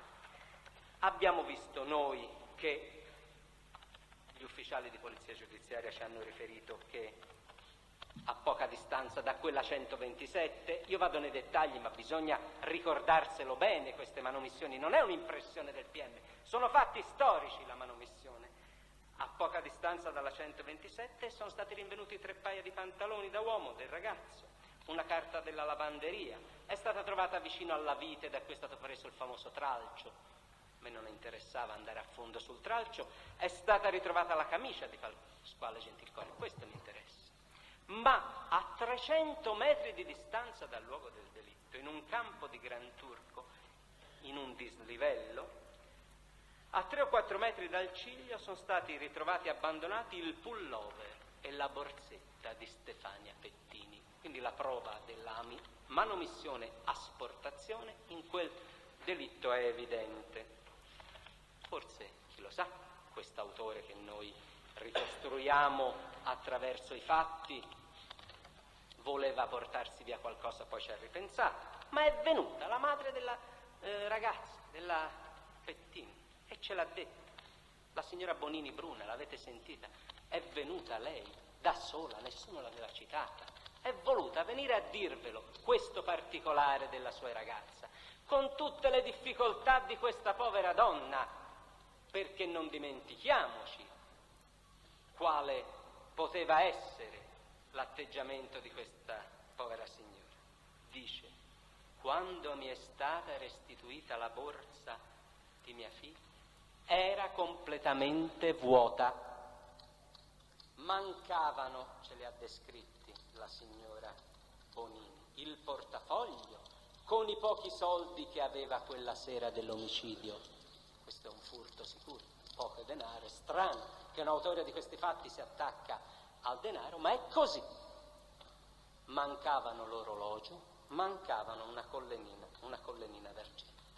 Nel 1968 manomissione, 1974 furto sicuro pacifico di oggetti. Che strano. Un autore di fatti simili si attacca agli oggetti delle vittime. Quanto ci sarà importante questo elemento quando vi parlerò del blocco Schizen. Teniamolo presente. E quando vi parlerò di cosa successe nel 1951. È evidente, nel 74 portò via roba. Si allontanò dal luogo del delitto con tutta la borsa, frugò con calma, scelse cosa portar via. Questo è l'autore di questi delitti, dal punto di vista della ricostruzione materiale. Ma anche in molti altri delitti è lo stesso tipo di condotta. Il 6 giugno dell'81, omicidio Foggi Denuccio, gli ufficiali di polizia giudiziaria ci hanno chiarito alla perfezione, dimostrandocele con le foto, come l'omicida ha frugato in questo caso. Direi che la prova è solo della manomissione, non c'è prova del furto, fra gli elementi personali di Carmela Denuccio. Ci hanno detto e ci hanno fatto vedere nelle foto che la borsetta della ragazza è stata aperta e c'erano vari oggetti costituenti il contenuto di quella borsa che erano sparpagliati intorno. Chissà cosa ha preso, chissà cosa ha portato via, se ha portato via qualcosa noi non lo possiamo sapere. Anche questo dato teniamolo presente: sicuramente aveva sparpagliato intorno alla macchina oggetti per il trucco, la carta d'identità, il mazzo di chiavi. Si trovavano vicino allo sportello sinistro dell'aritmo. Continuiamo proprio su questa strada. È una caratteristica di questo signore omicida. Lo chiamo signore perché lo voglio chiamare signore. Ancora, fruga. Il 22 ottobre dell'81, omicidio di Calenzano, Baldi Cambi, quell'omicidio per i quali come mai si è recato a Calenzano nessuno ce lo dirà mai, tranne sappiamo che il Faggi potrebbe sapere qualcosa, ma non ce l'ha voluta dire. Nell'omicidio Baldi Cambi di Calenzano, il 22 ottobre 81, vedrete, riguardando le foto che ci sono mostrate e soprattutto gli atti dei carabinieri, che emerge chiaramente come nei pressi dello sportello sinistro di quell'auto, una Volkswagen Golf, cambia l'auto, non più una Ritmo ma una Volkswagen Golf, sono stati trovati l'orologio con un bracciale e un orecchino sparpagliati, erano della Cambi. Vi devo dire qualcosa ancora dell'omicidio del 9 settembre 93, Mayer Rush. Io vi dico, non ho la prova che è stato sparpagliato qualcosa. Perché non ho la prova? Perché la ragazza, la Mayer, la sorella del morto, ci ha detto chiaramente in questo processo: guardate, mio fratello era effettivamente talmente disordinato e teneva tutto a soqquadro che io non so dirvi se manca qualcosa o meno. Ci ha poi parlato di quel blocco e del portasapone, ma qui focalizziamo il punto. Il furgone era sicuramente a soqquadro. Non sappiamo se erano i ragazzi che vivevano un po' così da campeggiatori un po' troppo sportivi o se qualcuno ha buttato all'aria gli effetti personali. Abbiamo quelle foto fatte nel sopralluogo, abbiamo le foto che ci hanno mandato i parenti, perché i parenti avevano trovato un rotolino nella macchina fotografica che gli è stata restituita. Abbiamo quelle foto in cui si vede chiaramente come anche prima il furgone era a soqquadro. Io volevo solo dirvi, non voglio assolutamente insistere su questo. Nell'omicidio del 1983 sappiamo che noi accusiamo il Pacciani di aver preso un blocco e il portasapone, non abbiamo la prova che sia stato sparpagliato qualcosa, perché non poteva essere data questa prova, perché gli oggetti potevano essere a soqquadro da soli. Non voglio assolutamente forzare gli elementi di fatto. Non ci sono elementi su questo. Rimaniamo però sempre agli elementi di fatto, perché per stasera voglio rimanere su questi elementi. Vediamo ancora, se analizziamo i delitti che sono stati commessi nelle medesime zone geografiche. Andremo anche qui nei dettagli, faccio dichiarazioni di intenti e poi mi riservo, ma andiamo per gradi. È un dato oggettivo, pacifico. Questi 17 delitti, i 16 delitti, sono stati commessi in 17 anni nella stessa zona geografica. È un dato. Teniamolo lontano per ora dall'autore Pacciani. Esaminiamo il dato, andiamo per gradi, esaminiamo il fatto. Sempre fra il 68 e il 75 in una zona geografica circoscritta, la provincia di Firenze. Non si è mosso molto quest'autore, non è un omicida seriale che se ne va di qua e di là, no, va nella zona familiare. Però in due zone, nella provincia di Firenze, ma solamente in due zone. Il Mugello da una parte e la zona sud-ovest di Firenze. Sono tutti qui. Perché da una parte ci sono i due delitti vicinissimi del 74 e dell'84, dall'altra ci sono quelli di Signa, di Scandicci, di Montespertolo. C'è una volta Calenzano.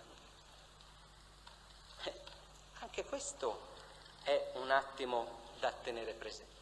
Due zone sole. Mugello, sud-ovest di Firenze. Vorrà dire qualcosa? Serve a qualcosa? Non lo so, ancora non lo so, anzi lo so benissimo, ma ci voglio arrivare. E in più, nella stessa zona geografica, ma in più sono delitti che sono commessi in luoghi, nella loro caratteristica di luogo, identici. Sono luoghi appartati, sono luoghi fuori della normale viabilità, sono luoghi di non facilissimo accesso. La maggior parte dei luoghi sono così. Cioè sono luoghi nella stessa zona, ma un po' appartati, e non si può dire certamente che tutti i cittadini di quelle zone li conoscessero. Cioè sono luoghi che dimostrano familiarità, ma qualcosa di più. Dimostrano che quell'autore dei delitti conosceva anche questi luoghi. Sono luoghi appartati però che hanno un'ulteriore caratteristica, perché non basta che siano appartati, non basta il bosco dove va il cercatore di funghi, sono tutti luoghi appartati caratteristica che voi tutti ben conoscete, è venuta fuori dai sopralluoghi, da cosa c'era intorno ai luoghi dei delitti, dalle deposizioni delle persone. Si tratta di luoghi tutti appartati nelle stesse zone geografiche, frequentati inequivocabilmente da guardoni, da coppiette, scusate, e quindi da guardoni. Quindi cosa vuol dire? Che chi ha commesso quei delitti è necessariamente una persona che conosce queste due zone geografiche, che gira in luoghi appartati e che fra questi conosce bene quelli frequentati da coppiette, e quindi non possiamo non dedurne che sono luoghi dove chi andava li conosceva perché necessariamente andava lì nella sua attività di guardone. Ecco un altro dato. E sono tanti, cominciano a essere tanti. Io sono sempre sul fatto. Questo fatto comincia sui fatti a avere un quadro abbastanza organico. Cominciamo a avere elementi a sufficienza per orizzontarci. Ma l'attività di polizia giudiziaria ha permesso di accertare un altro dato certo. Questa volta riguarda l'azione, il modo in cui si è comportato l'autore, come si è comportato andando in questi luoghi particolari. È un autore che ha usato, si è detto, la pistola e ha usato il coltello. Abbiamo fornito la prova sicura, certa, inoppugnabile, che nei delitti, nei limiti di quello che ci serve e ci serve tanto, è stata usata sempre la stessa unica arma da sparo. Serve? Serve. Serve proprio per legarli ancora di più i delitti.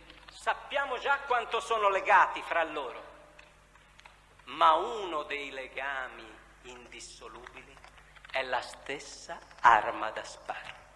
Era un elemento che il PM lo dava per scontato, ha voluto riportarlo davanti a voi e era un elemento da cui si ricavava la prova dell'unicità dell'autore.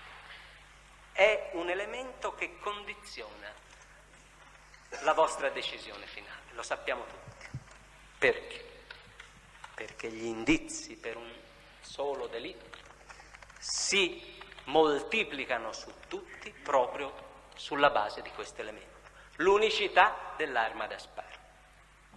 Questo è un elemento di fatto che è talmente pacifico, nonostante tutti i dubbi che ci ha creato in passato, che oggi non possiamo metterlo in discussione. Nel dibattimento lo abbiamo voluto verificare. Ci è stato parlato stamani di una nullità. Per fortuna la Corte, non entrando nel merito, ha detto che era una nullità relativa alla tardività dell'eccezione, ma era una nullità che non esisteva ugualmente, perché i periti sono stati portati tutti qua, tutti! Non è mica stato portato uno solo, tutti! Dal generale Spampinato all'inizio, al dottor Castiglione, al dottor Iadevito, al dottor Donato e gli altri hanno tutti detto la stessa cosa. Quindi noi la prendiamo come un dato incontestabile. C'era persino un consulente di parte in dibattimento che su questo ha detto ben poco in contrario, si è limitato a parlare di qualche macrofotografia che non gli tornava, ma davanti all'evidenza di quei 3 segni della percussione, dell'espulsione e dell'estrazione sui proiettili si è tirato indietro anche il Morin. Allora, diciamo, l'unicità dell'arma è dimostrata, ma io direi direi di sì. Vogliamo ripercorrere la storia? Ma che bisogno c'è?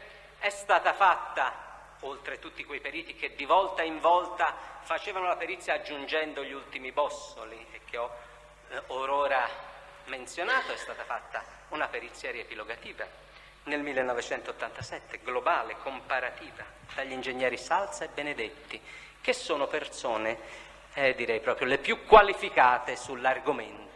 Sono il direttore di allora e il direttore di ora del Banco Nazionale di Prova di Gardone, dove la legge fa risiedere l'organo che controlla le armi e che fa il catalogo nazionale delle armi.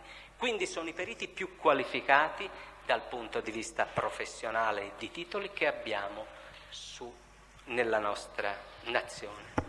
Altri, lo vediamo, non hanno gli stessi titoli, quelli che sono voluti venire a dire qualcosa su argomenti balistici, lo vediamo a suo tempo. Allora dico, è stata fatta una perizia riepilogativa, sono venuti qua a dirvelo, ma bastavano le macrofotografie di quei bossoli, ce le avete lì, che bisogno ci abbiamo di periti? Sono delle foto in cui questi segni primari, le impronte primarie, teniamole presente, lasciate dalla beretta calibro 22 sono così evidenti che non c'è bisogno di periti. Il PM nel 1987, sfortuna volle che ero sempre io, disse: io di queste perizie non sono ancora soddisfatto, ne voglio fare una riepilogativa, unica. Ditemi chi è il collegio di persone più competente. Ingegneri Salza, Benedetti. Bene, andiamo a Gardone. Andammo a Gardone. Gli portammo tutti i boss. Hanno fatto un lavoro enorme, è lì. E hanno sanzionato definitivamente che è la stessa pistola. Cosa hanno detto? Perché io non voglio assolutamente dilungarmi su questo, ma deve essere chiaro, perché è una perizia riepilogativa che ci ha levato un peso, diventa un peso per l'imputato, ma a noi ci ha levato il peso del dubbio, è stata confermata qua. Cosa hanno concluso? Le 8 coppie di bossoli di cartucce calibro 22 LR, marca Winchester, ciascuna pertinente ad un duplice omicidio, consumati rispettivamente, e qui li elencano, nel 1968, quindi è legato al massimo anche quel delitto, nel 1974, nel 1981, 82, 83, 84, 85, come peso il solo elencarli, sono tutte provenienti, quelle coppie di bossoli esaminate, da munizioni sparate ed esplose da unica arma. 2. I più esperti, i più qualificati hanno aggiunto anche le pallottole, bossoli, pallottole trovate nei corpi di queste vittime, repertate in occasione dei duplici omicidi, dovevano ritenersi provenienti da un'unica pistola.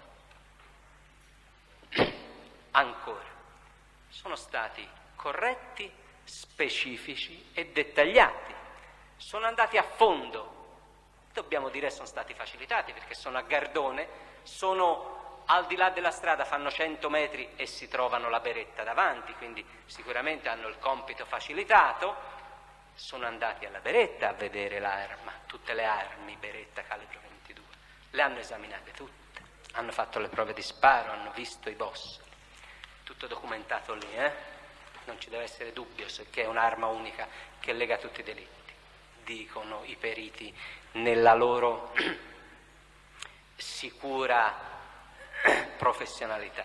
Non è stato possibile identificare l'esatto modello dell'arma, forse nell'intimo lo potevano fare, ma il dato obiettivo non consentiva di andare oltre, con cui erano stati esplosi i colpi repertati, doveva comunque appartenere all'uno o all'altro dei 5 modelli del calibro 22 LR della cosiddetta serie 70, costruita dalla fabbrica Beretta, che comprende i modelli 71, 72, 74, 75 e 76, modelli diversificati tra loro solo per la lunghezza della canna, ma tutti uguali, poteva essere uno di questi. Sicuramente però l'ambito dei modelli si restringeva ai primi 4, il 76 no, perché è stato commercializzato dal dicembre 68. Vorrei qui che focalizzaste ancora i numeri, il modello 71, 72, 74 e 75. Chiedo espressamente che vogliate memorizzare questo dato 74, perché ne parleremo più avanti quando vi parlerò dell'asta guida mod. Nella perizia si dice che il modello può essere uno di questi 4. Hanno detto ancora qualcosa di più. Questi signori hanno detto: lo stesso discorso che abbiamo fatto per la pistola può essere fatta per le cartucce.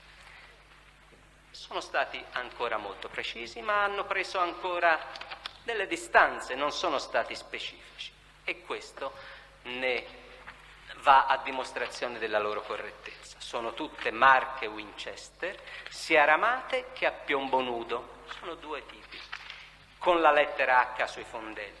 Sono impresse da un punzone proveniente dalla medesima matrice.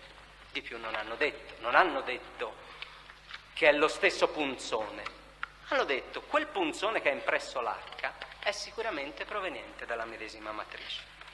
Non hanno potuto correttamente aggiungere che quelle H erano tutte della stessa mandata, della stessa scatola, o di scatole diverse, cioè piombo nudo, ramate o non ramate. Hanno detto però, guardate, sono tutte di uno stesso approvvigionamento, perché la H è fatta da un punzone che viene dalla stessa matrice. Ecco allora che il quadro dell'arma è tranquillizzante. È stato fatto tutto il possibile nel dibattimento per darvi questa sicurezza. Altro che voler tenere la difesa lontano da questi accertamenti. Si sono fatti quando Pacciani non era imputato. Per carità, si sono fatti prima, sicuramente non era imputato, erano lì, sono stati portati correttamente in dibattimento con i periti presenti, i quali nel contraddittorio delle parti hanno potuto dire ciò che volevano su questo dato. Non si è assolutamente voluto limitare alcun diritto di difesa. Si è detto qualcosa nel dibattimento in termini di certezza sullo strumento da punta e da taglio. Ci ha potuto invece quel coltello che, come abbiamo visto, è così importante in questi delitti, dire qualcosa come coltello che noi possiamo dire che conosciamo, come è? No, direi di no. Onestamente noi di questa arma bianca sappiamo solo che c'è.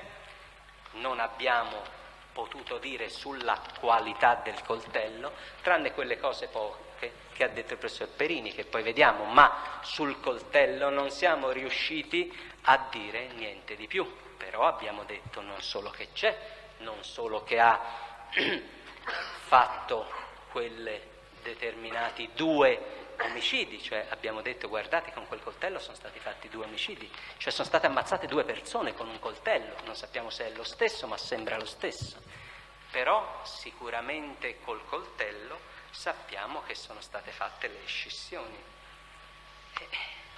dalla Pettini in poi sono state usate il coltello.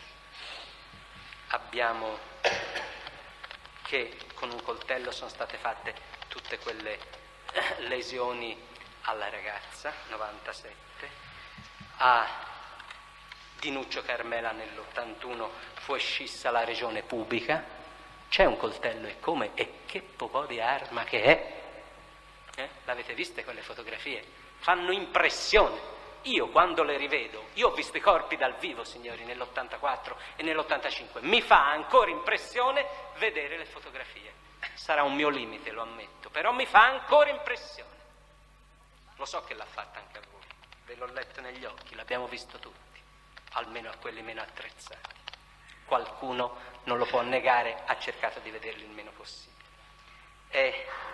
Allora, Cambi Susanna nell'81 ebbe un'escissione ampia nella zona interessante, il pub, sempre col coltello. Rontini Pia nell'84 si alza il tiro del coltello. Furono asportati mammella sinistra e il pub. Morio Nadine nell'85 fu asportata la mammella sinistra e una mutilazione alla regione pubblica. Ce l'hanno talmente descritte i periti che io non ho nessuna intenzione di ritornarci sopra, se non per dirvi quelle poche cose che hanno detto poi i periti di Modena. Quindi si può dire solo dall'indagine di polizia giudiziaria che era un'arma monotagliente. Noi come indagine di PG non abbiamo saputo dire altro. Allora cosa abbiamo fatto? Abbiamo chiesto aiuto, perché da soli più di questo non potevamo dire. Era già tanto. Abbiamo chiesto aiuto ai periti dell'Università di Modena, quei professori, tanti, sono veramente telegrafico su questo, che hanno esaminato di nuovo il fatto sotto un duplice profilo, quella che loro chiamano la dinamica materiale, studiata un po' meglio di quello che io vi ho descritto, che emergeva dagli atti di polizia giudiziaria, e hanno studiato anche la dinamica psicologica. Hanno fatto queste due ricostruzioni. È servito a qualcosa? Penso proprio di sì. Perché? Per quello che riguarda la dinamica materiale che noi abbiamo finora ricostruito sulla base degli atti di PG con le competenze del PM e della polizia, siamo andati a farla spiegare, a vedere le analogie da degli esperti, da dei criminologi, da dei medici legali, i quali hanno fatto un esame comparativo di queste condotte, di queste ferite, un po' meglio di quello che eravamo riusciti a fare noi. E hanno detto molto lealmente il professor De Fazio: signori giudici, guardate, per quello che riguarda la ricostruzione oggettiva degli omicidi che noi abbiamo fatto, per quello che riguarda la ricostruzione oggettiva, la dinamica materiale, quello che vi diciamo, ha usato un termine, ci giochiamo la nostra professionalità, era come dire siamo talmente sicuri, dice per quello che riguarda la dinamica materiale, la ricostruzione degli omicidi che io vi ho già fatto, ma sulla base di quello che è il comune leggere gli atti da parte dell'operatore, su quello che è la dinamica materiale, le nostre considerazioni hanno valore di prova, cioè il fatto che sia un unico autore per noi è una prova, ve lo abbiamo dimostrato, e in quella perizia ne rileggiamo fra breve due passi. Per quello che è il secondo incarico, la ricostruzione della dinamica psicologica, non ci chiedete di dire niente di più. Si tratta di un'indagine che noi abbiamo fatto esclusivamente per mettere in evidenza degli elementi che servono per le indagini, cioè il tipo di autore è servito esclusivamente per le indagini. Quella che è la ricostruzione della dinamica materiale che voi avevate già fatto, PM e polizia, siamo sicuri di quello che diciamo. Sul tipo di autore vi possiamo dare solo delle indicazioni. Ecco, in che limite possiamo noi utilizzare questo lavoro dei criminologi?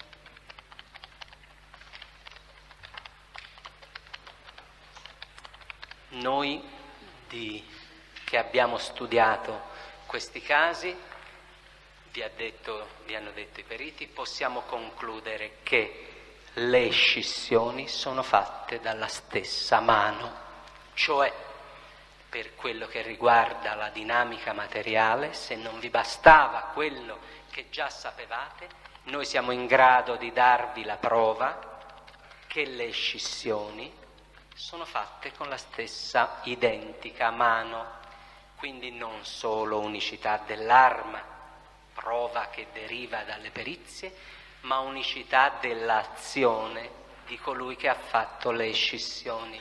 Se avete quindi, cari i PM e oggi voi cari giudici, sul fatto che si tratta di un solo autore che lega questi omicidi, avete questa importante emergenza, non solo unica arma, ma unicità della mano che ha fatto le escissioni.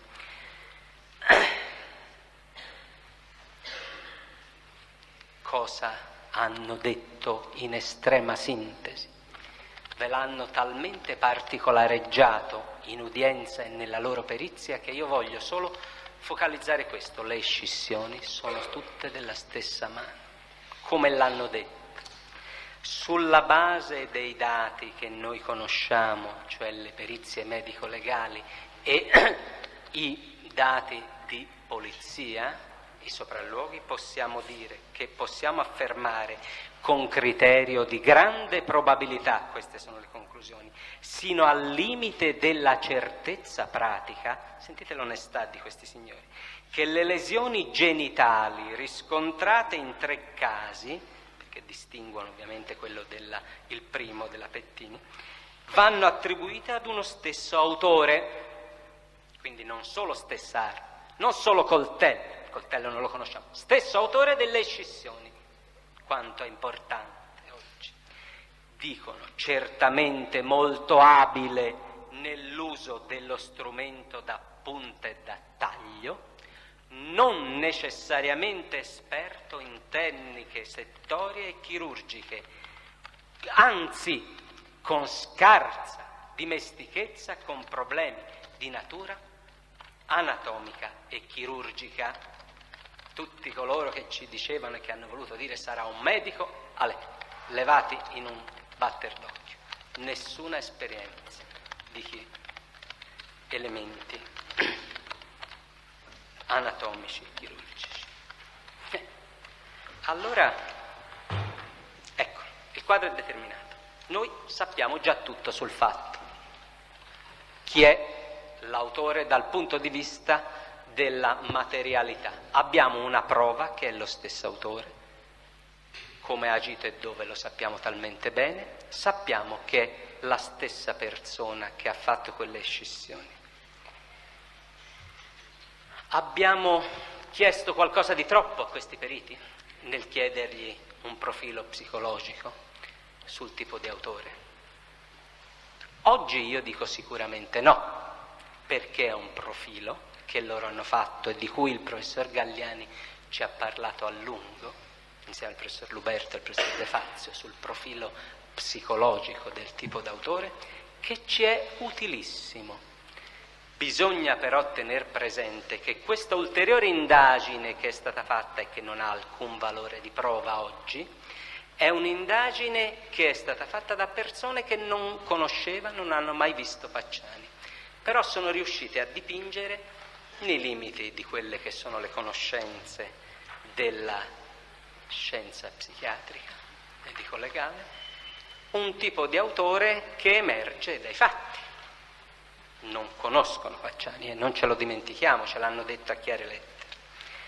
Hanno detto alcune cose sul tipo di autore che emerge dall'analisi dei fatti, che oggi noi teniamo ugualmente presente in questo lavoro di ricostruzione, lungo ma spero metodico e utile per voi.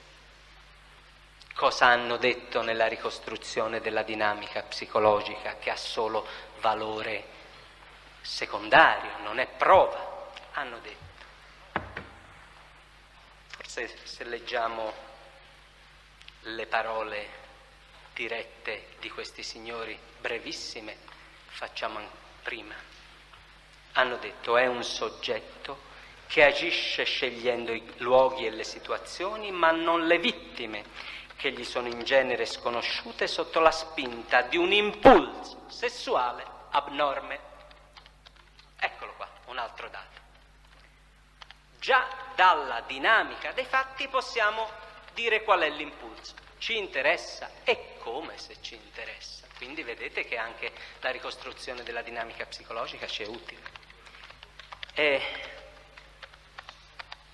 ci ha detto: guardate, in questo impulso sessuale abnorme confluiscono cariche aggressive profonde, il cosiddetto sadismo sessuale. Io non anticipo niente, voglio solo che vi ricordiate, quando rileggerete, se le rileggerete, perché non vi basta ciò che vi dico io, queste parole del professor Galliani, vorrei che vi ricordaste cosa vi hanno detto le figlie di Pacciani sul comportamento che è stato ottenuto a loro carico e cosa vi ha detto la Sperduto. Io vi dico solo questo, perché poi le comparazioni le facciamo dopo. Quindi, impulso sessuale abnorme. Ancora, si tratta certamente di un soggetto di sesso maschile che agisce da solo, ce l'ha detto chiarissimamente il Presidente. Gli ha fatto una domanda perché si ricordava, come ci ricordiamo tutti, che il Nesi disse che la sera dell'85 l'ha visto con qualcuno al bivio di Faltignani. Gli è stato chiesto: professor Galliani, ma era solo? Ha agito da solo?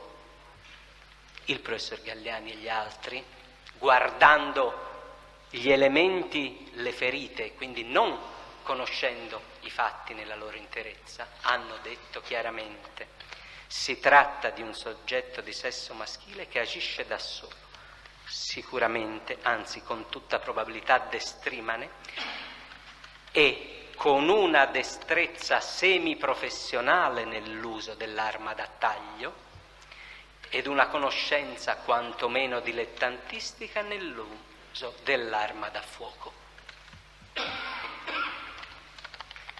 La metodicità, ha aggiunto, la sistematicità, la cautela, l'astuzia.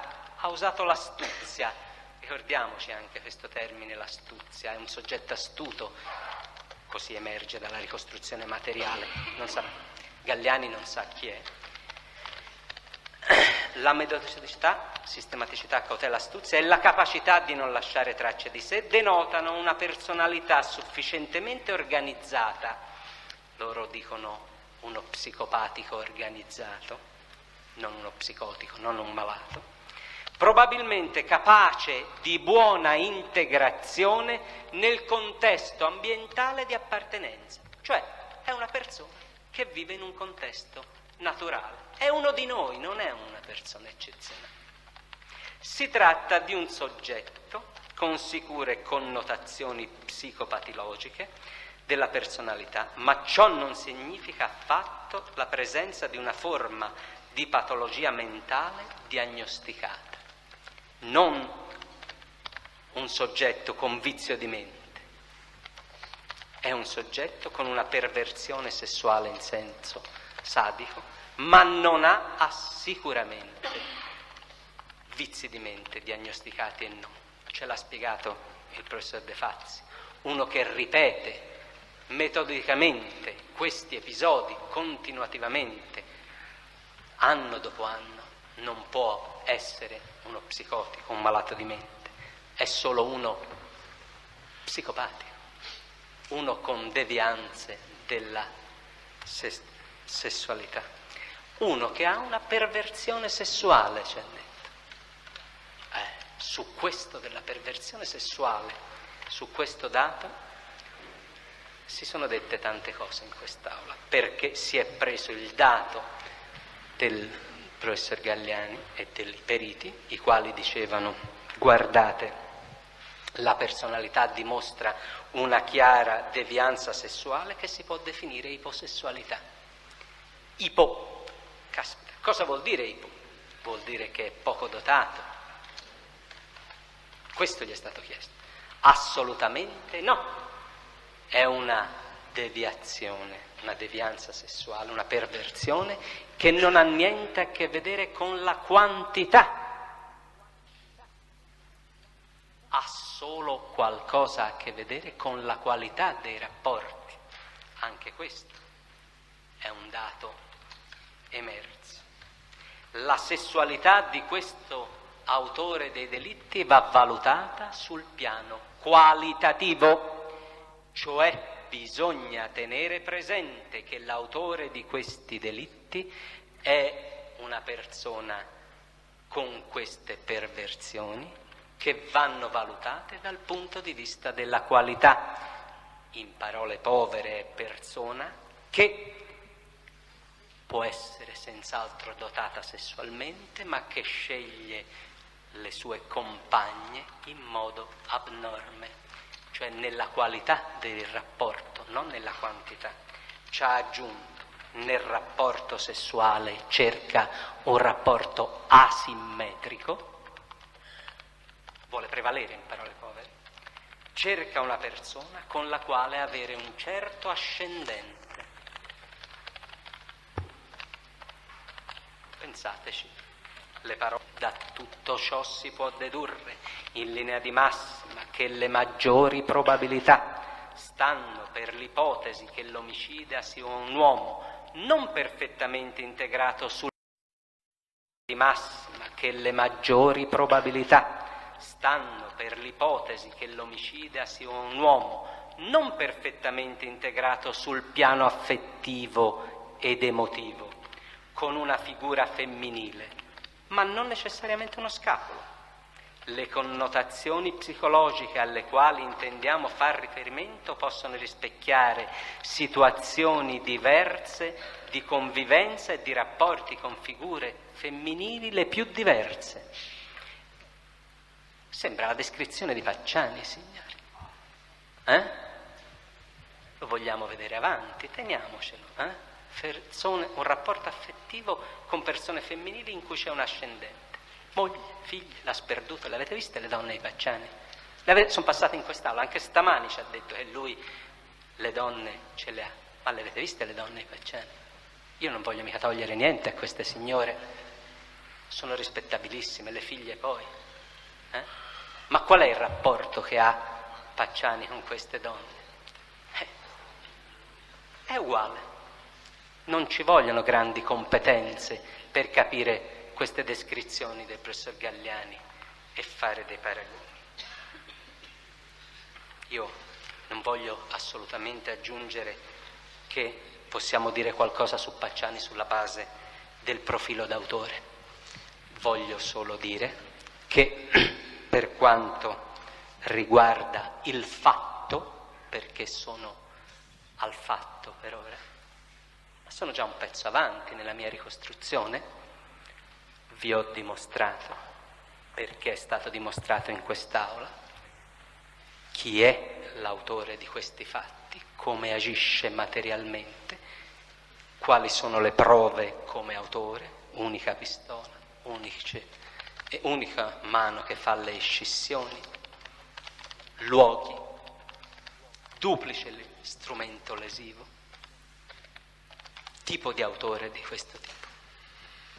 Io per ora, esaminando il fatto, posso solo dire che in quest'aula sono emersi solo questi fatti. Non crediate che sono indietro nella ricostruzione, sono già un bel pezzo avanti, perché devo solo passare all'esame del perché siamo arrivati a Pacciani, di quali sono le compatibilità fra... Ho detto, questi sono i fatti. Vi ho spiegato come, vi ho messo in evidenza, non vi dovevo spiegare nulla, come si è comportato il PM nell'indagine, quale strada oggettiva ha percorso e quale soprattutto davanti a simili emergenze, come si è comportato Pacciani. Io vorrei interrompere qua, siamo tutti stanchi, riprendere con la parte più importante, secondo me, quella relativa al Pacciani e agli indizi, domani mattina. Grazie.